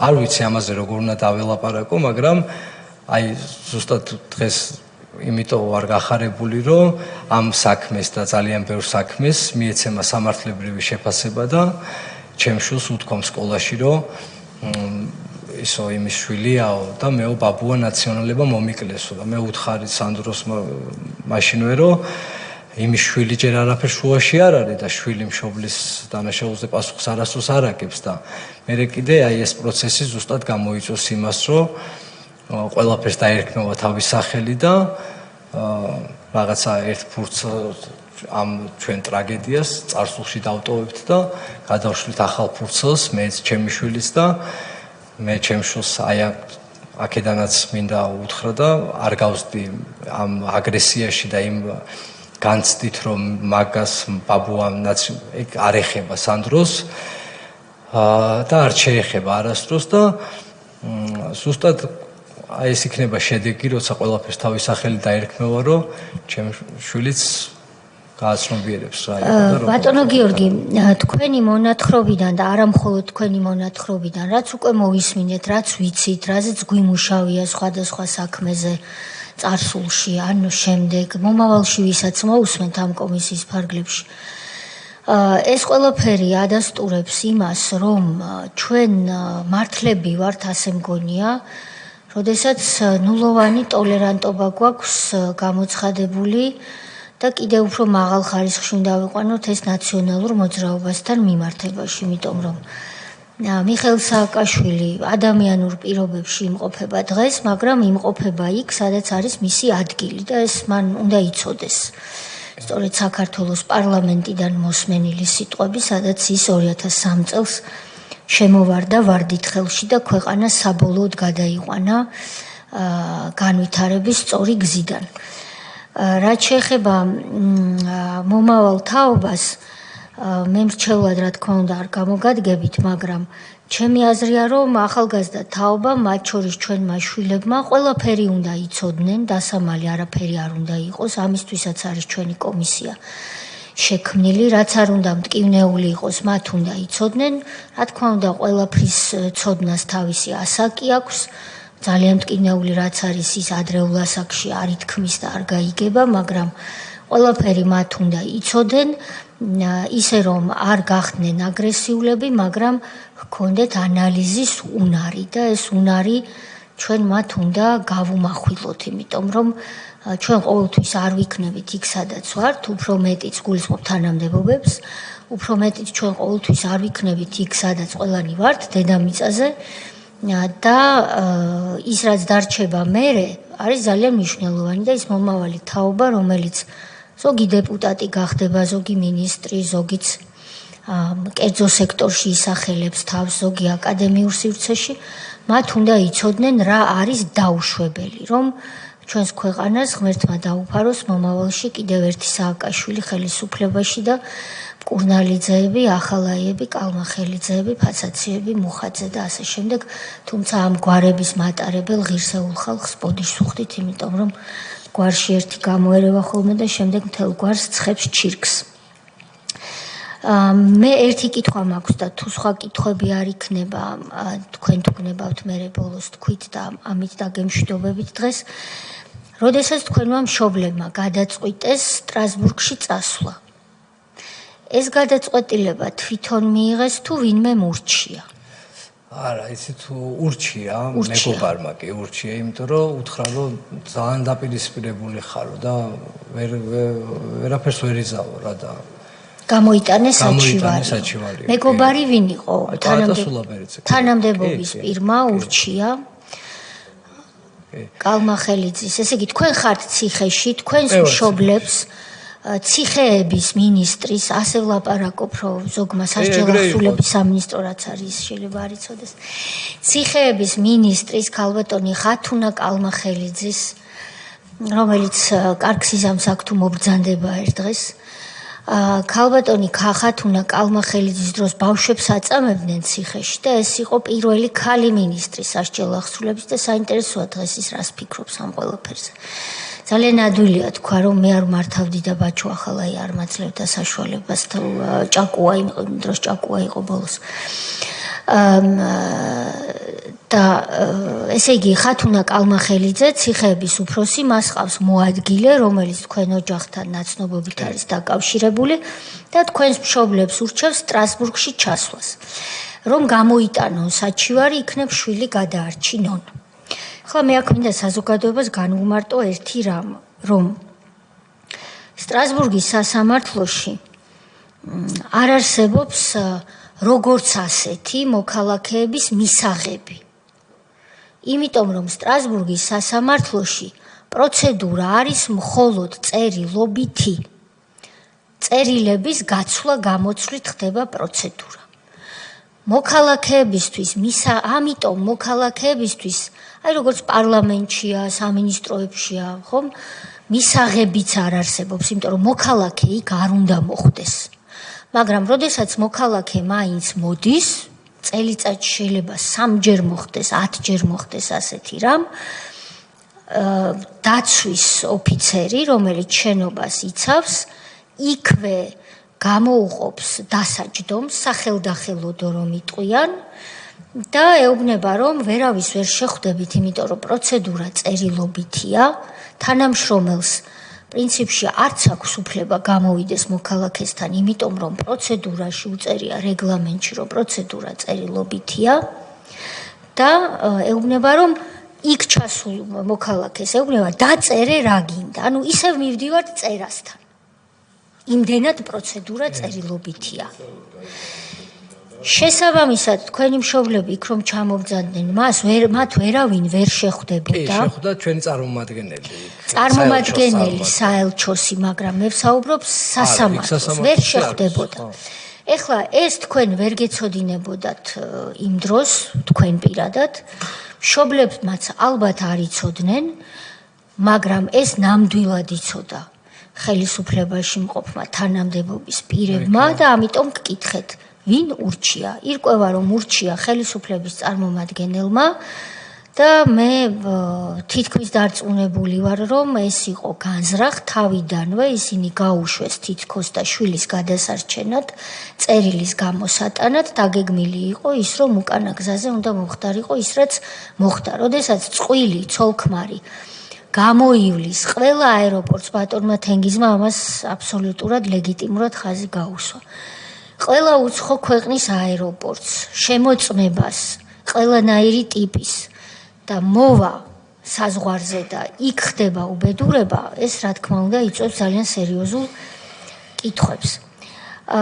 მე რა თქმა უნდა მოგცემთ სიტყვას რომ თქვენი შემაჯამებელი რაც გაქვთ ბრძანოთ და რა თქმა უნდა ამ საქმეს როგორც ერთ-ერთ პირველს ნულოვანი ტოლერანტობის მსხვერპლისა თქვენ იქნებით ამ დასკვნაში ერთ-ერთი რომ მომავალში ეს აღარ განმეორდეს.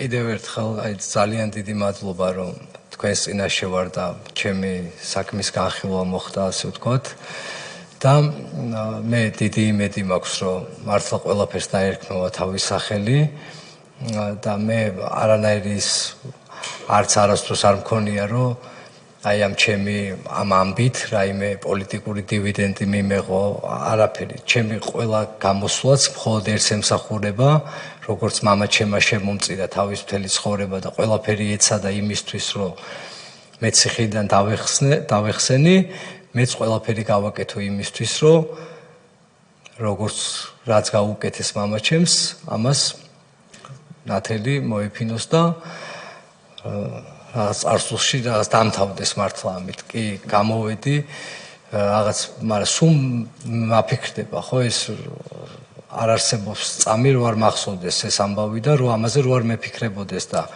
კარგი იქნება თუ ამას მიეცემა სამართლებრივი შეფასება და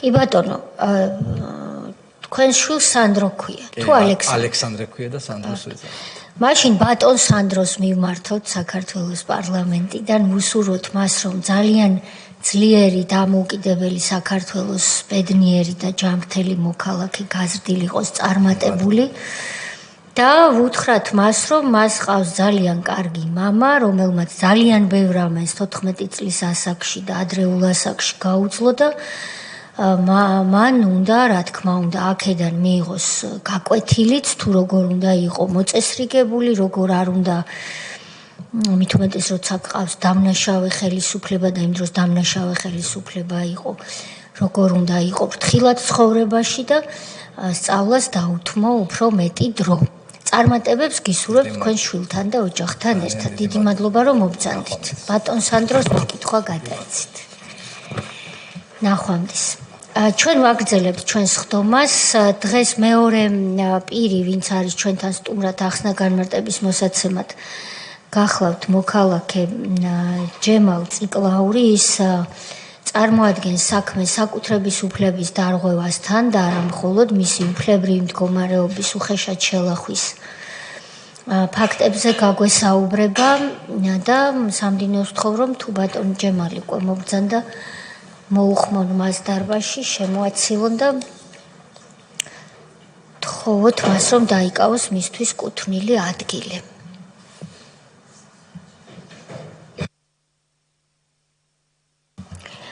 ამასობაში ჩვენ საზოგადოებას შევახსენებ რომ ჩვენი ხდომა გადაიცემა პარლამენტის ტელეარხზე ეს არის საქართველოს პარლამენტის სატელევიზიო არხი პირდაპირ ეთერით მისი თანამშრომლები ჩვენზე ზრუნავენ ყოველდღიურ რეჟიმში როცა ხდომას ვატარებთ და მათ უნდა მადლობა გადაუხადოთ და ასევე მაესტროს ტელევიზიას რომელიც პირდაპირ ეთერში გადასცემს ჩვენს ხდომას.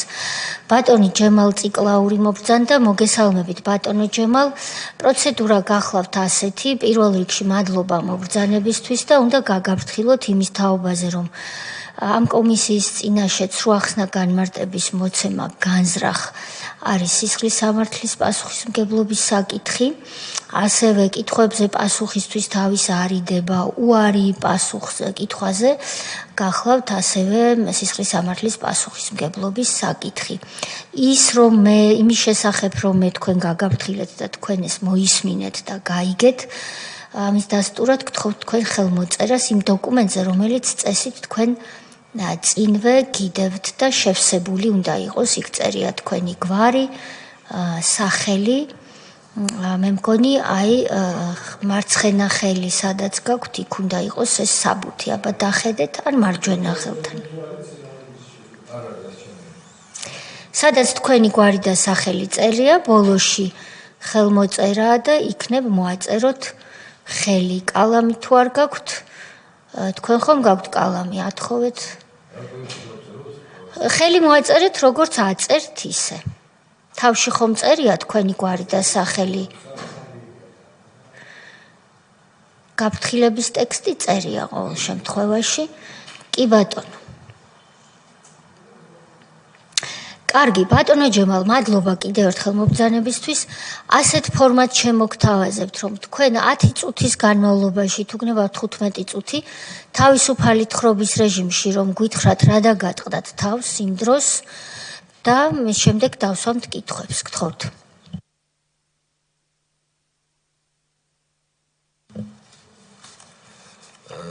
სანამ თხრობას დავიწყებდი, ორი განცხადება მინდა გავაკეთო თუ შეიძლება.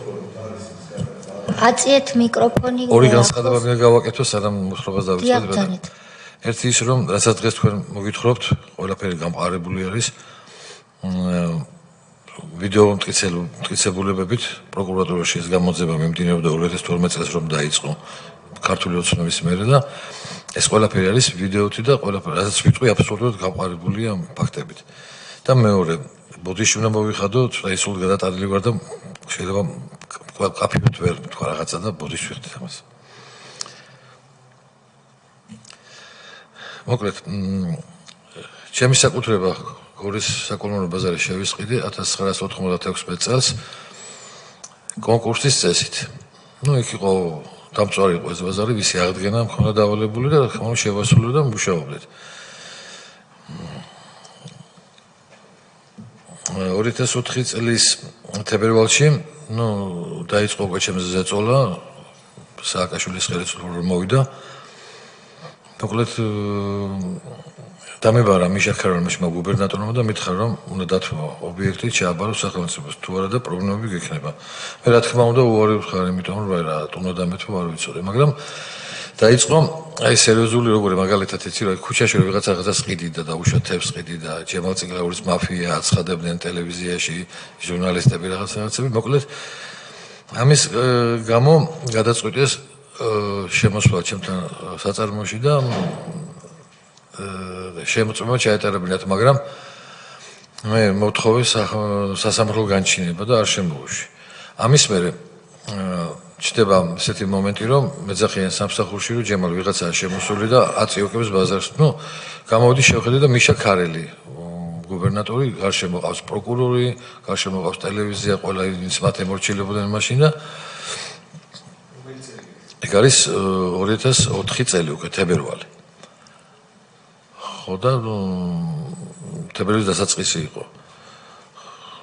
მოკლედ წარმომიდგენეს ისე და მოკლედ აწონეს მოხუცესთან მივიდა ვიღაც ალუდა ჯოხაძე რომელიც შემდგომში დანიშნეს კრიმინალური სამსახურის უფროსად ალუდა ჯოხაძე ეგეთი ამის მერე უკვე და შემდეგ თაღლითობის მოხდით დაიჭირეს სხვათა შორის ეს ჯოხაძე არა პატრიოტული კაცი იყო რომელმაც თვითონ 10 კილო ხორცი იყიდა ბაზარში და 300 გრამი მოატყუა გამყიდველმა და როგორც ვერ დავინახე ვიღაც ამბობდა რომ დავნახე თეთრით გადაგთო პატარა ნაჭერი რომ დაკლებული იყო ვითომ თუ რა ენამდვილად არ ვიცი. ყოველ შემთხვევაში მე მის თქმა მინდა რომ ამის საფუძველზე ამ ალუდა ჯოხაძემ მასკენ რა ქვია დაწერა საჩივარი რომ რახან მე მომატყუე 300 გრამ ხორცში შეიძლება ჯემალ წიგლაურის ფინანსური დარღვევები ქონდეს და თქვენ რა კავშირი გქონდათ ამ ხორცთან ვისი იყო ეს ხორცი გამყიდველი რომელიც მოვაჭრე იყო და ვაჭრე თქვენ არ გქონდათ კი მოვაჭრები ხოდგანა და ეხლა მაქსიმუმ ვიდეოში ჩანს მაგრამ გამოძიებაში რომ ქარელი მეჩხუბება რომ შენახარ თაღლითი რომ ხაღაცი მოვატყუე მე ვეუბნები კაცო მერაშუაში ვარ გამყიდველია ჯერ ერთი არც ვიცი მოვატყუა თუ არა და მერაშუაში ვარ არა შენ დასაჭერი ხარ მემუქრება და მოკლედ ამის საფუძველზე შემოვიდნენ საგადასხო სამსახური და შეამოწმეს და დამიდგინეს სახელმწიფოს დაუმალე ვითომ 300,000 ლარამდე იყო მაშინ ის გადასახადი. თანაც ახლა 300,000 იყო მაშინ გათვლილი ამ 4 წელიწადზე, ხო? და ამ 4 წელიწადში საგადო მომოწმევდა მე საგადასახადო რომელიც აქტებს წერდა და თუ რამე დარღვევა იყო ჯარიმე ვიხდით. მოკლედ ამის საფუძველზე დამაკავეს დამიჭირეს გორის სასამართლომ სამთვიანი პატრონობა მომისაჯა. მე გავასაჩივრე თბილის დამიჭირეს უკვე რა ქვია მციხეს კაცო ერქვა გადანაკი რა ერქვა ამის როცა მეხუთე იზოლ ხო იქ მციხეში მოვხდი და მეხუთე დაწესებულება ორთაჭალაში ორთაჭალაში დიახ სხვადასხვა პირველი მეწარმე ვიყავი საქართველოში, რომელიც დამიჭირეს, სულ პირველი. 4 წლის 23 თებერვალი რო დამაკავეს. მოკლედ მე მინდა რომ ძალიან მოკლედ მას ვქნა, მაგრამ რაღაცები იმაში. ხო, ამის შემდეგ ციხეში ყოფნის დროს, რა თქმა უნდა, იქ დიდი ზეწოლები იქ ადგილობრივი შავი სამყაროს მიმართ ზოგი ფულს ითხოვდა, ზოგი კამათლებს მოგაყრიდა, წააგებული, ზოგი თანაც პირობები მოგეხსენებათ, მაგრამ მე გამიმართლა ის, რომ ახალეების დროს არ ვიყავი, თორემ მე ცოცხალი ვერ გამოვიდოდი.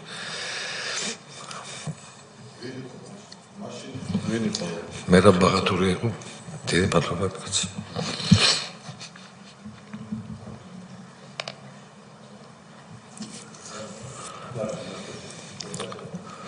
ორთაჭალაში იყავით. კი, ორთაჭალაში, მე რა ბაღათური, ნუ ეგ ხალხი იყო, რომ ცოტა გვერდს მიმაგრებდნენ, რაც ჩუმად რა თქმა უნდა, იმიტომ რომ უკვე ხო იქ მოგზავნები კიდე გეუბნებათ, შემოდიოდა დღეში პროკურორი მიშა ქარელი ჩამოდიოდა, მოაწერე ხელი ემასქენე, ჩამოდიოდა გემ პროკურორის ამბავი, მაგრამ ყველაზე დიდი პიკი იყო ის, რომ არა, ჯერ არ მომიწერია, აი მას ვყვები ზუსტად. კი, ხელი მოაწერე სახელმწიფოს აჩუქე. ქონება აჩუქეს სახელმწიფოს და ამას გთხოვდნენ ორთაჭალის ციხეში. მოკლედ, რა თქმა უნდა, ვერაფრით ვერ დამიყოლი ეს და არ ვთანხმდებოდი. მაგრამ ერთ-ერთ დღეს ღამე უკვე 11 საათი იყო, 20 საათი ღამე. ბადრაგი შემოვიდა და დაბარებული ხარ გემ პროკურატურაში მეუბნება. ნუ გამოდივარ ბაღათურია კაპიტლებული დამხდა. დანაშაული იყო ღამე უკვე გაყვანა პატერნის და გადამიყვანეს გემ პროკურატურაში მეშული იზოლატორისაც აიყო. და მანამდე ფსიქოლოგიური ზეწოლა რო ვახსენეთ ეხლა.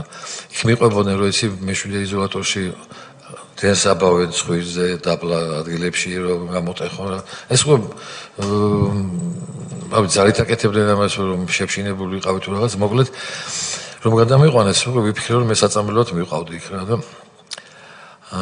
ამიყვანეს გემ პროკურორის კაბინეტში გოქროაშვილი ეწერა იქ და ნუ მოკლედ იქ დიდი ხანი ვიჯექი ალბათ რო აღარ მახსოვს ალბათ 1-2 საათი მაგრამ არ მიღებდა ჯერ მე გამოვიდა მორიგე და მითხრა რომ საბძანდი თავის ვყარ ეგეც ცოტა ფსიქოლოგიური მომენტი იყო რომ გადამიყვანეს მოკლედ იქიდან წამოვედი და არ შევხვდი ვერ შევხვდი არ შემოხვდი ბატონო ჯემალ პატიმარი ხართ ამ დროს კი პატიმარი ღამე საკანი გააღეს და გადავყევარ ეს იყავით ამ დროს მე-7-ში თუ სად იყავით არა მე-5-ში ხართ ამ დროს ორთაჭალაში ისევ და გადაგიყვანეს მეორე მხარეს სადაც იყო გენერალური პროკურატურა და თქვენ დაინახეთ რომ კაბინეტს ეწერა ოქროაშვილი და იქ მისაღებში იჯექით ბატონო მისაღებში იჯექით. კი, მისაღებში ვიჯექით. ორკილები გეკეთათ? არა, მისაღებში უკვე აღარ მეკეთა, რო შევდიოდი, მაშინ მოხსდეს ბადრაგმა რო ჩააბარა იარაღი, მაშინ მოხსდეს ორკილები. ბადრაგი თან გახლდათ ბოლომდე იქ იჯდა მისაღებში. თან მახლდა და თანაც იქიდან ურეკავდა ციხის უფროსი რო რა შვები, ნარიულობდა, იმიტომ რომ დარღვევა იყო. რა თქმა უნდა, დარღვევა. ხო და არა, ჯერ არ დაუძახე და 1-2 საათის მერე დაახლოებით გამოვიდა მორიგე და გამომიშვეს მოკლედ. ამის მერე იწყება კიდევ სხვანაირი ზეწოლის ფაქტები. ის თვითონ შემოდის პროკურორი ახალი დანიშნული, გორჩი ვინც იყო, მოყავს ნოტარიუსი, თავის მოადგილე პროკურორისა და თხოვენ მოვაწერო ხელი ხონების შუქებაზე. იქ ჩვენი საუბარი როგორც მოხდა, იქ ნოტარიუსი ვინ იყო ხომ არ გახსოვს? მახარაშვილი იქ აი საბუთებში როდესაც პროკურორი ლაპარაკობს მახარაშვილი როგორც ციური ბერიძე არ იყო ესე იქ. ბატონო? არაფერი, შემდეგ? ხო. აი ეს ყველაფერს წაგანაც ვახსენე, სულ ყველაფერი ვიდეოთია გადაღებული და ნაჩვენები ყველა დაკითხულია, ყველა პასუხობს ამას და მოკლედ მე არ მოუწერე ხელი და ამ დროს აი ძალიან ვთქვით ხალბატონო თექრო თქვენ წაიკითხოთ ეს აუცილებლად მინდა რომ ეს გაჩვენოთ რა. შეიძლება? აი შავი იმით რაც არის თქვენ წაიკითხეთ მე ეს გემ პროკურორი რასაც ჩვენი საქმისა და პატარა მონაკვეთია თქვენ წაიკითხეთ უშენ.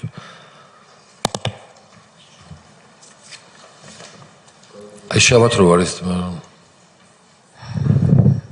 ერთი თვე მოსამართლე ვიყავი ამაზე. ეს პროკურორი წერს კიდე. ერთი თვე მოსამართლე ვიყავი და პროკურორიც გადმოსვლისთანავე დაკვეთები წამოვიდა. ერთ დღეს ოქრუაშვილმა მითხრა ჩახვალ ახლა ციკლაურთან, თქვენზეა საუბარი, ხელს მოაწერს და ექსაბუთი წამომიღეო. თუ მოაწერა ხელი გამოუშვიო. ჩავედი თბილისში და არ მოაწერა ხელი, ანუ თქვენ ხელი არ მოაწერეთ. მე არ მეუბნებოდნენ რომ მე მუშავა ციკლაურზე. ქარელი იყო ამაზე მიმაგრებული, მაგრამ მისი ცოლის დაჭერა დამავალეს. ანუ პროკურორს დაავალეს, რა კი თქვენ ხელს არ ეწერთ, თქვენი მეუღლის დაჭერა. ვუთხარი ოქრუაშვილს ალბათ. ირაკლი, მე ქალს ვერ დავიჭერ მეთქი. ხო და ბოლოს მოაწერა ხელი, თქვენზეა საუბარი და ღამევე გავათავისუფლე. დილით უკვე სახლში იყო. რომ გამოვუშვი, ოქრუაშვილს ეწყინა. მაგას გადაგდება უნდოდა ჩემიც და ციკლაურისაცო. ამის შემდეგ უკვე დაიძაბა ჩვენი ურთიერთობა. სულ 4 თვე ვიყავი პროკურორი. ეხლა რატომ წაკითხეთ ბატონო, მაშინ ქრონიკა იყო გაზეთი ქრონიკა. იქ მისაკი ჩვენება და როცა ამ ხელის მოწერას თხოვდნენ, მე დარწმუნებული არ ვიყავი რომ ხელს მოუწერი და მაინც გამომიშვებდნენ რა. მაგრამ საბოლოო პიკი გახდა ის რომ უკვე ჩემს მეუღლეს ახან უკვე დაემუქრდნენ, უკვე ყავდა ნაცნობობა და მომწერეს რომ ჯემალ იქნებ გადამალო შენი მეუღლე, თორე წამალს შეუდებენ დაიჭერენ იქ სიძეებს და უწყესდებნა შვილებს და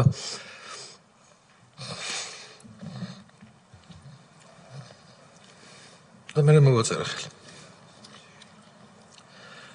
კი ბატონო, ეს ხელმოწერა რომელ წელს ხდება? ისე 2004 იგივე წელია, 2004. 4 თვე და 3 დღე მომიწია ჯუდომასი. თებერვალში ხო დამიჭირეს და ივნისში 26 ივნისს გამომიშვეს ხიდან. ღამის 3 საათზე გამომიშვეს სხვადასხვა. ეგეც დახოვე. ამ დროს ციხეები ეკუთვნის იუსტიციის სამინისტროს, ხომ ბატონო სოზარ და მინისტრია ბატონი გიორგი პაპუაშვილი. გიორგი პაპუაშვილი. სასამართლოს თავმჯდომარე. რომელსაც ბინა აჩუქეს, რა შეაჩუქეს, არ ვიცით. დღეს პროფესორი ახალგაზრდებს ასწავლის. ნეტავ თქვენი სისხლის სამართლის кейსი თუ აქვს ერთ-ერთ кейსთან დით, როგორც თვითონ ეძახიან. შემდეგ ბატონო ჯემალ ციხიდან რომ გამოვიდი ქალბატონოთია, რატომაც ვიღაცა მომაწოდა აზრი რომ ერთი მაშინდელი კანონმდებლობით ეხლა არ ვიცი როგორ არის, რომ გაჩუქებული ერთ წლის განმავლობაში თუ მოითხოვდი უკან დაბრუნებას, უნდა დაგებრუნებინათ, მაგრამ მოიხსენებათ ის 2000 წლები მაგათი ბატონობა, ხან ხარვეზი დაადეს იმას ხანებას და დაიწყეს აგივე თავიდან მუქარები ისევ დევნა და ყადაღეს შემიქონება და ყველაზე მთავარი კიდე არის ის რომ ეს ხო ვაჩუქე უკვე და სახელმწიფოს 1 წლის მერე შედის აი იმ პერიოდში როცა უკვე მე დავიწყე უკან დაბრუნებაზე შედის საგადასახადო ინსპექცია და აჯარიმებს ამ ორგანიზაციას სავაჭრო ცენტრი ერქვა და ეს 300,000 ლარი ისევ მე დამაწერეს. მე აბსურდ აღარა ვარ იქ 1 წლის მერე, ესეც დოკუმენტებში ჩანს ყველაფერი. და ამ 300,000 ლარის დაბრუნებას მომდი როგორც 3 წელი დავდივდი სასამართლოში როგორც ჩამომეწერა ვეუბნები მაშინაც განხილვაში რომ გასულ რა დავაშავე მე დაჩუქები მაქვს უკვე შენ ბუღალტერს აქ ხელი მოწერილი ვეუბნები შენ როგორ შენ მე და შუაში ვარ ვეუბნები ხო ვაჩუქე ხო აღარ ვარსებო მოგეთ 3 წელიწადი ვდი ამ საქმეს და მე შემეხო ქონების სამინისტრი იყო რაღაც ჩამოვაწერეს მეწარმეებს თანხები და ამ პერიოდში ერთმა ჩემმა ახლობელმა ქალაქის მერი იყო სამხატვროში დამაწყებინა მუშაობა არავინ არ მიღებდა სამუშაოზე რაღაც არ მისულიყავ სპეციალისტად დავიწყე მუშაობა და ხელფას რო ვიღებდი ყველა დაყადაღებული ვერსეთი კაპიკი ვერ ავიღე ხელფას 3 წელი ისე მუშაობ სამხატვროში მე სახლის დაყადაღება მოიდომის შემ მაგრამ ერთი რაღაც მაპატიეთი შეიძლება ამდენად მართ სწორი რო თქვი ახლა მაგრამ ციხიდან რო გამოვიდი სხვაზე გადავაფორმებინა თუ ბინასაც მართმევდა ესე უსახკაროდ რჩევოდი ხო მე ცოტა ხანში გამოაცხადა ეკონომიკის სამინისტრო რომ იყიდება ეს ორი ცენტრალური ბაზარი მე ვითხოვდი რომ იქნებ არ გაიყიდათ ბატონ სუზართან კიდე ბრიფინგი მქონდა სხვათა შორის ამ თემაზე ბატონმა სუზარმაც მიმართა ეკონომიკის სამინისტროს რომ არ გაიყიდათ მაგრამ ვინგუდოყური გაიყიდა და მიყიდეს ვიღაც ისრაელის პროექტის მენეჯმენტი იყო რეგისტრირებული თესეუს შენობაში იყო ხომ ეს ჩიკობავას მეცნიერების ინსტიტუტის შენობაში, მაგრამ როცა ჩემი ადვოკატი მივიდა მოძებნა, იქ კაცშვილი არ მისულა არასდროს და ფიქტიურად ოფშორში დარეგისტრირებული კომპანია იყო რა. და ესე მოხდა რა მე ვეღარაფერ სამართალს ვეღარ მივიღწი, ერთი რომ 2012-ში რომ დაიწყო გამოძიებაზე შევიტანე განცხადება და იქ ყველა აბსოლუტურად ყველა საბუთი რაც მე ხლა ვლაპარაკობ დოკუმენტალურად ვიდეო მასალით არის დამოწმებული. გასაგებია, მადლობა ბატონო ჯემალ, კითხვები ბატონი სოზარი. ბატონო ჯემალ, სასამართლო პირველი სასამართლო როცა იყო, როცა მე რამდენადაც მახსოვს, მოსამართლე აპირებდა თქვენს გათავისუფლებას, აი რა მოხდა? დამავიწყდა. ყველაზე მთავარი, ქალბატონოთია, აი ყველაზე მთავარი და ნერვიულობ და გამომიჩა. მოსამართლემ ერთხელ მითხრა რომ ხო როცა ციხეში მოვხდი, მე კერძო ექსპერტი დავიქირავე, რომელმაც დაადგინა რომ 300,000 კი არ იყო, 37,000 იყო, ამ 4 წელიწადში დარღვევა. ეს 37,000 მაშინ ახლა კარგად გამიგეთ, შემოსავლის ბიზნესი იყო ჩემი და თვეში გამოდიდა 800 და როგორ დამეხდა ახლა პრობლემა იყო, როცა 15-20,000 მიჯდებოდა გუბერნატორებზე მისში, კარგად გამიგეთ ახლა ეს თემა. არაფერი არ იყო ხოლმე მაშინ ჩემთვის, მაგრამ უბრალოდ აქტები იყო დაწერილი, რომელშიც არ ჩანდა რომ ეხნებ ესეც არ გამოგშეთ. როგორ გიჯდებოდათ და რატო გიჯდებოდათ ესეც რო გითხრათ საზოგადოებას? ას გუბერნატორების შენახვა მიჯდებოდაო? არა, ნუ აი ხო პოლიციას დახმარება ჭირდებოდა, იმას დახმარება ჭირდებოდა. არა, დავკონკრეტეთ ეს როგორ არის?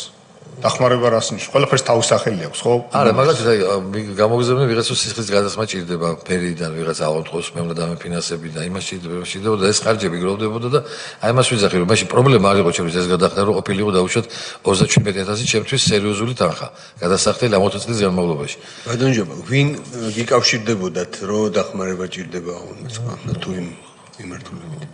ბოლო მაშინ მერია არ მახსოვს ვინ იყო სანამ სააკაშვილი მოვიდა ამას ვლაპარაკობ. ერთი ადამიანი იყო, ვინც ამ ინფორმაციას გაწვდიდა და ამ დახმარებას გთხოვდათ თუ სხვადასხვა ადამიანები? მოსახლეობაც მოდიოდა თვითონ, იქ ბატონო ჯემალი მაშინ მარტო ჩემი სამსახური მუშაობდა ძირითადად უაყინული იყო ყველაფერი. მოსახლეობა მოდიოდა თვითონ დახმარებას ითხოვდა თქვენ, ასე კი.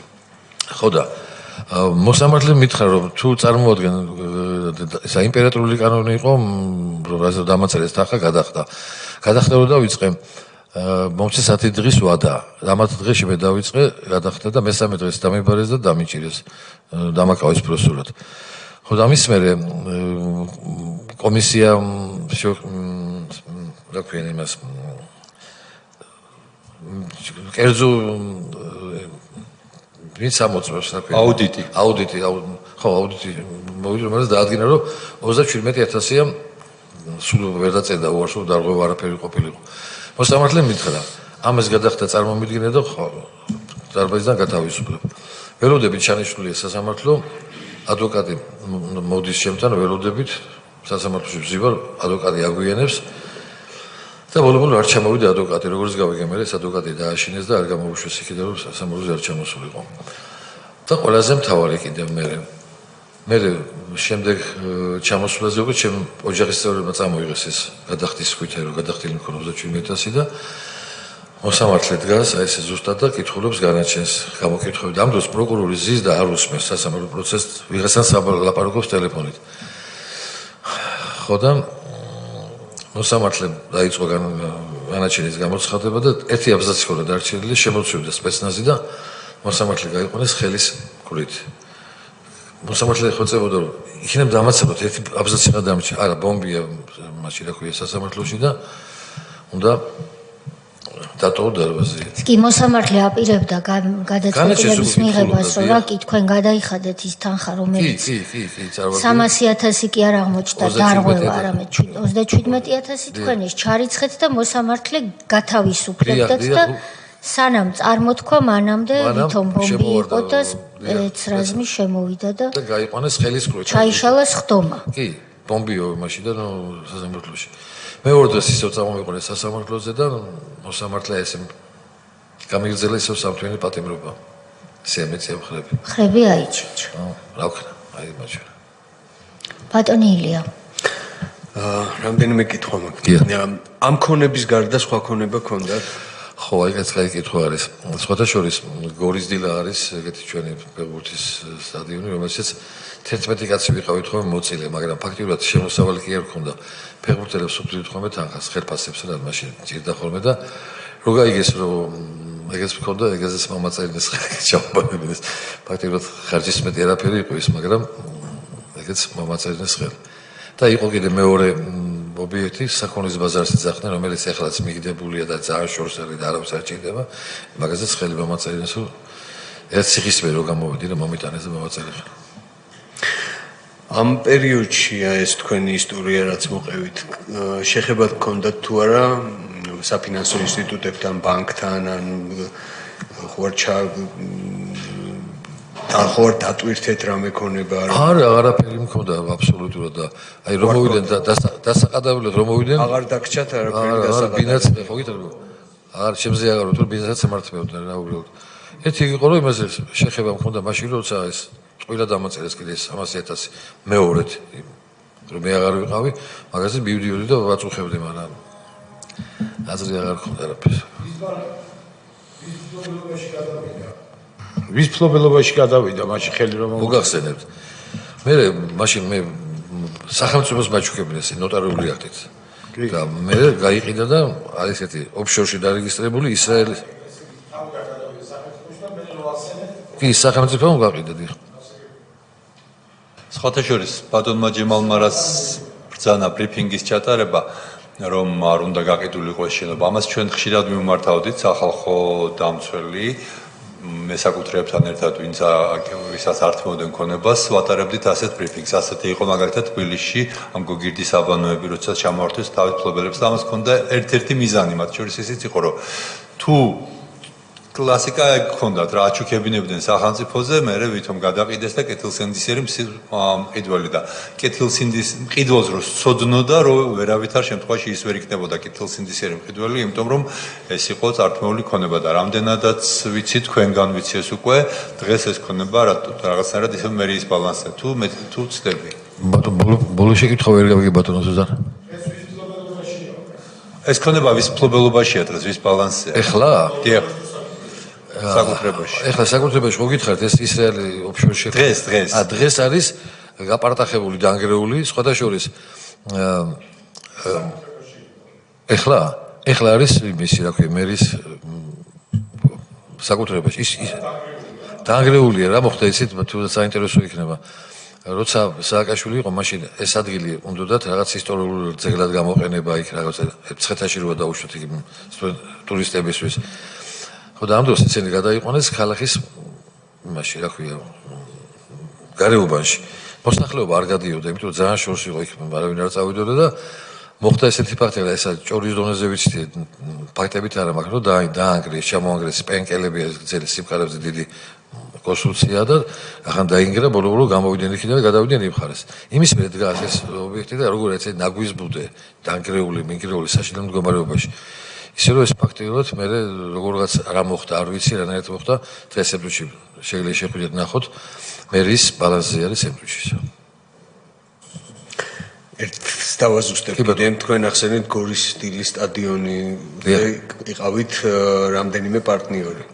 აი დანარჩენი პარტნიორები, აი მე აღარ მახსოვს შეხება. აი კი როგორ იყო კარგად, მაშინ ისე დრო იყო ბატონო რომ ფეხბურთელს ხელფას გადახდა უნდა და თქვენია რამდენიმე კაცი ვიყავი და ხელფას უხდით, მეტი არაფერი ინტერესი არ იყო და არც კი მჭირდებოდა მე ეს. ხო, მაგრამ ეს ხო გაფორმებული იყო ეს მათი პარტნიორები. ახლა გამახსენეთ ხო შეიძლება არც კი მახსოვდა. და იმ დანარჩენი პარტნიორები დარჩნენ იქ? არა, სულ ყველას იმას ახეთ, სულ ყველა. მე ვიღაც ერთ პიროვნებამ შეიძინა, არ ვიცი რა. ესეც სახელმწიფოზე გადავიდა თუ კერძო? არა, კერძო არ ვიცი ზუსტად ვერ მოგახსენებთ, კერძოა მგონი.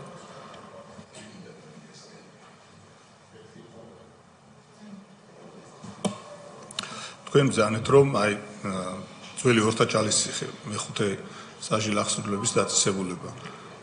როცა იქ იყავით, ახსენეთ პირები, თანამდებობის პირები, ვინც თქვენი თქმით იქ შემოდიოდნენ. თქვენ ალბათ იცით, დარწმუნებული ვარ, რომ საჟილ აღსრულების დაწესებულებაში შესვლა არის კანონით გათვალისწინებული და გათვალისწინებულ პირებს შეუძლიათ იქ შესვლა და გათვალისწინებული წესით ასევე. თქვენ ახსენეთ კონკრეტული პირები, თანამდებობის პირები, რომ იქ შემოდიოდნენ და მეუბნებიან, რომ ხელი მომეწერა დოკუმენტების შემოქმედებით. ეკნებ თქვათ, ვინ იყვნენ ეს კონკრეტული პირები, სახელმწიფოებით, თანამდებობებით. კი ბატონო. პირველ რიგში მიხეილ ხარელი არ მასვენებდა, თითქმის კვირაში ერთხელ ჩამოდიოდა და მეუბნებდა მოვაწერე, მაგრამ ამას ხვდებოდით. კი, გუბერნატორი იყო შიდა ქართლის. და ამას ხვდებოდით ხოლმე დირექტორის კაბინეტში და იქ მესაუბრებოდა, ბიჭო, მოვაწერე ხელი რა მოგივიდე რა თავს იკლავ. მოკლედ, მოდიოდა, შემოვიდა გენპროკურორის მოადგილე, გვარი აღარ მახსოვს, როცა პროკურორი ოქროვაშვილი იყო პროკურორი, მაგის მოადგილე. რატომაც ეგრე მახსოვს, ისიც საყვარელიძე იყო, მაგრამ ის საყვარელიძე მაშინ რომელიც ახლა უკრაინაში, სხვა საყვარელიძე ლაპარაკი. მგონი ეგრე მახსოვს თუ არ ვცდები. ისიც კაბინეტში დირექტორთან ეს პროკურორი შემოდიოდა ხოლმე და ეს მისი მოადგილე და ნოტარიუსი, ის უკვე ცალკე ოთახს გამოგიყოფდნენ ხოლმე იქ მესაუბრებულნი და მარიგებდნენ რომ ჩააბარე. ისე რომ ალბათ შემოსვლის თარიღები და იქ რაღაცებიც იქნება, ხო, რომ ისე ხوار შემოვიდოდნენ, რა ვიცი. პრობლემას არ ვიცი. ბოლოს რამ გაიძულათ, რამ გადაგაწყვეტინათ, რომ შანსი არ გქონდათ, რომ არ ჩაგებარებინათ. კი, არა, იმიტომ რომ უკვე ოჯახში ეხნენ უკვე და დავინახეთ, თანაც ეს რა თქვენ წაგაკითხეთ ხალბატონო თია. რა თქვენ წაი ეგ რომ მოვისმინე უკვე მეთქი აქვე სერიოზულად. რომ მეუღლის დაპატიმრებით დაგემუქრნენ. კი, და აი მერეს რომ უკან დაბრუნებული. პროკურორს დაავალეს რომ დააკავე მისი, დაიჭირე როგორც. წამალი, ეპიდემიური დღეს წამალი შევდა ჩაუდოთ და მისი მეუღლე დაიჭიროთ. აი ესე იყო. კი ბატონო. კარგი, ბატონო ჯემალ, თქვენ ხო არ გნებავთ რაიმეს თქმა, ან კითხვა ხომ არ არის წევრების მხრიდან? თქვენ რამდენი წლის იყავით იმ დროს თუ საიდან? მაშინ ვიყავი 52 წლის. არა 50-ის და კი 50-ის. ჯანმრთელობის მხრივ ციხეში ყოფნამ ხომ არ შეგილახათ ჯანმრთელობის თქვენ? რა თქმა უნდა, ბატონოთია, ერთუჩი მარცხენა თვალით ვეღარ ვხედავ. დაბრმავდი საერთოდ. ძალიან მოკლედ, ძალიან ფსიქოლოგიაში ვიყავი ხოლმე დათვირთვაზე და საერთოდ მე ინსულტმაც იმას sakna და ცოტა აი ლაპარაკი მიჩის თუ აგვირდებით. მე იქიდან რაღაცები იმას მოყვა ისოს რაღაცა სხვა მოყვა და ჯანმრთელობა ძალიან შემერყარა ნამდვილად ძალიან შეიძლება. თქვენ თუ ყოფილხართ მოწმე ვინმეს თქვენი თანამოსაკნის ან სხვა პატიმრის, ცემის, წამების? სხვათა შორის რო ვადარებ ეხლა ახალების შემდეგ რაც ხდებოდა ციხეში და იმაში შედარება არ არის, მაგრამ აი კაც შემთვალწინ მეორე კოიკაზე ვიცექი მე და პირველ კოიკაზე ღამე შემოიყონეს ვიღაც კაცი, რომელსაც ჩვენ თვალწინ როგორც გასაბერი ბურთი რო გაბეროთ, იბერებოდა მულცელი. ურტყავს ხელებს იმაში, რა ქვიან, კარებზე რო მოეხედათ იმას და კაცშვილი არ შემოვიდა, სანამ არ გათენდა და არ ყურადღება არ მიეცა, რაც მე ჩემი თვალი დავინახე. ისე საკანში 12 კაციანში 52 კაცი ვიყავით. 15 კაციანში რამდენი იყავით? 12 კაციან საკანში ვიყავით 52. 12 კაციანში 52 და როგორ გეძინათ? ხოცინა იმით მორიგეობით. აი ჩემი ჯერია გააუზა. თქვენ რამდენი საათი გქონდათ კოტა ასე? მე საერთოდ არ მეძინა თუ დამიჯერებთ რა. მე წამალი შემოვატანე ჩემი მეუღლის, რომელიც ნარკოტიკი არ გეგონდათ, უბრალოდ თიშავდა და 1 საათზე გავთიშავდა ხოლმე და აი მაშინ თუ მივწებოდი ეგრე და დაანჩეს ვერ ვიცინებდი აი რანაირად დამეძინა, საჭმელს ვერ ვჭამდი. მთელი ამ 4 დღის განმავლობაში ალბათ შეიძლება მქონდეს 1-3 სველი წერტილი გქონდათ საკანში. სველი წერტილი საკანში. აი სწორედ ეგ დამასწარეთ. სხვადასხვა სადაც მე ვიყავი, რომელ საკანში მე ვიჯექე, ეს ისე ჩვენი ციხის უფროს დამსახურება ყველაზე უკეთესი საკანი იყო.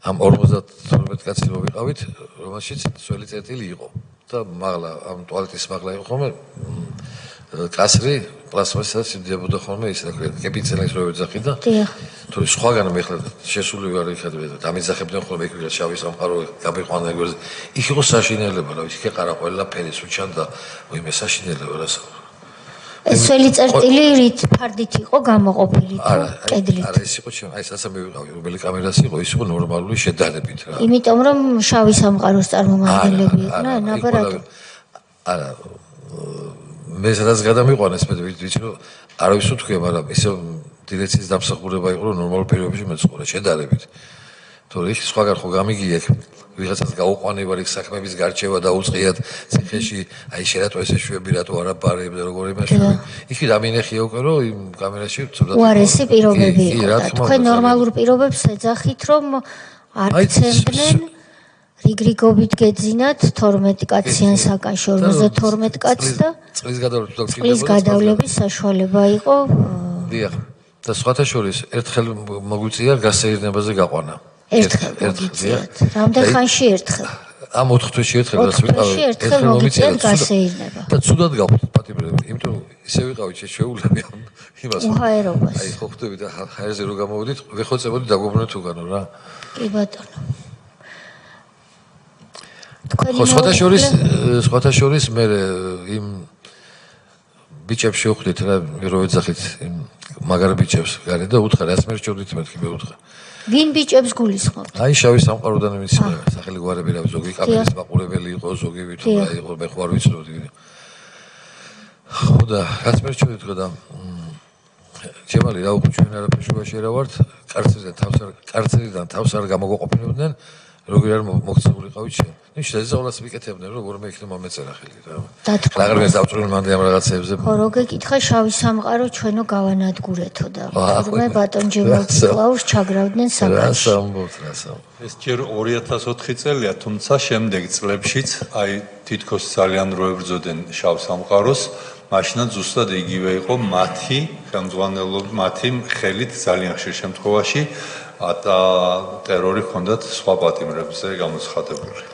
და ბარემ ერთსაც ვიტყვი მეხუთე საპრობილეზე ეს ჯერ კიდევ 2004 წელია, როცა იმდენი პატიმარი არ არის. ანუ 2004 წლის დასაწყისში იყო 6000 პატიმარი. რამდენიმე წელიწადში ამან გადააჭარბა 24000 პატიმარს. 6 ჯერ გაიზარდა რამდენიმე წელიწადში და ამ სწორედ ამ მეხუთე საპრობილეში მე ვარ ნამყოფი საკნებში, სადაც იყო 18 საწოლი, ზოგან 20 საწოლი, 2 სამსართულიანი წარმოიდგინეთ რამხელა ოთახი იქნებოდა და სადაც იყო 125 პატიმარი და მომდევნო გამოთქმაზე ღია ტუალეტი, აი მეტი არაფერი, არანაირი განიავების საშუალება და არანაირი დაბანის საშუალება. კი ბატონო, თუ აღარ არის შეკითხვები, ჩვენ გვინდა ბატონ ჯემალს მადლობა გადავუხადოთ პირველ რიგში მობრძანებისთვის. ვუსურვოთ ჯანმრთელობა და ვიქონიოთ უფლება რომ და იმედი რომ დასკვნის შედგენის დროს ან მანამდეც თუ თქვენგან დაგვჭირდება დამატებითი ინფორმაციები, თქვენ იქნებით კვლავ მზად ჩვენთან თანამშრომლობისთვის. დიდი მადლობა. დიდი მადლობა. მე უნდა მოგახსენოთ რომ ამ დროს მოვისწარებ რომ შეიძლება ამაზე გველაპარაკეს ღიად რა. დიდი მადლობა. მადლობა თქვენ. სამდივნოს ვთხოვ ბატონი ჯემალი მიაცილოს გასასვლელამდე კომისიის წევრებს მადლობა გადავუხადო და ჩვენ ხვალ ხუთშაბათ 3 აპრილს გვექნება სხდომა რომელიც გაიხსნება 10 საათზე. დღის წესრიგი გამოქვეყნდება დღის ბოლოს, ვინაიდან საბოლოო ფორმის მიცემა მას ჯერ კიდევ სჭირდება, მაგრამ ხვალ 10 საათზე ნამდვილად გვექნება სხდომა ამავე დარბაზში. დიდი მადლობა.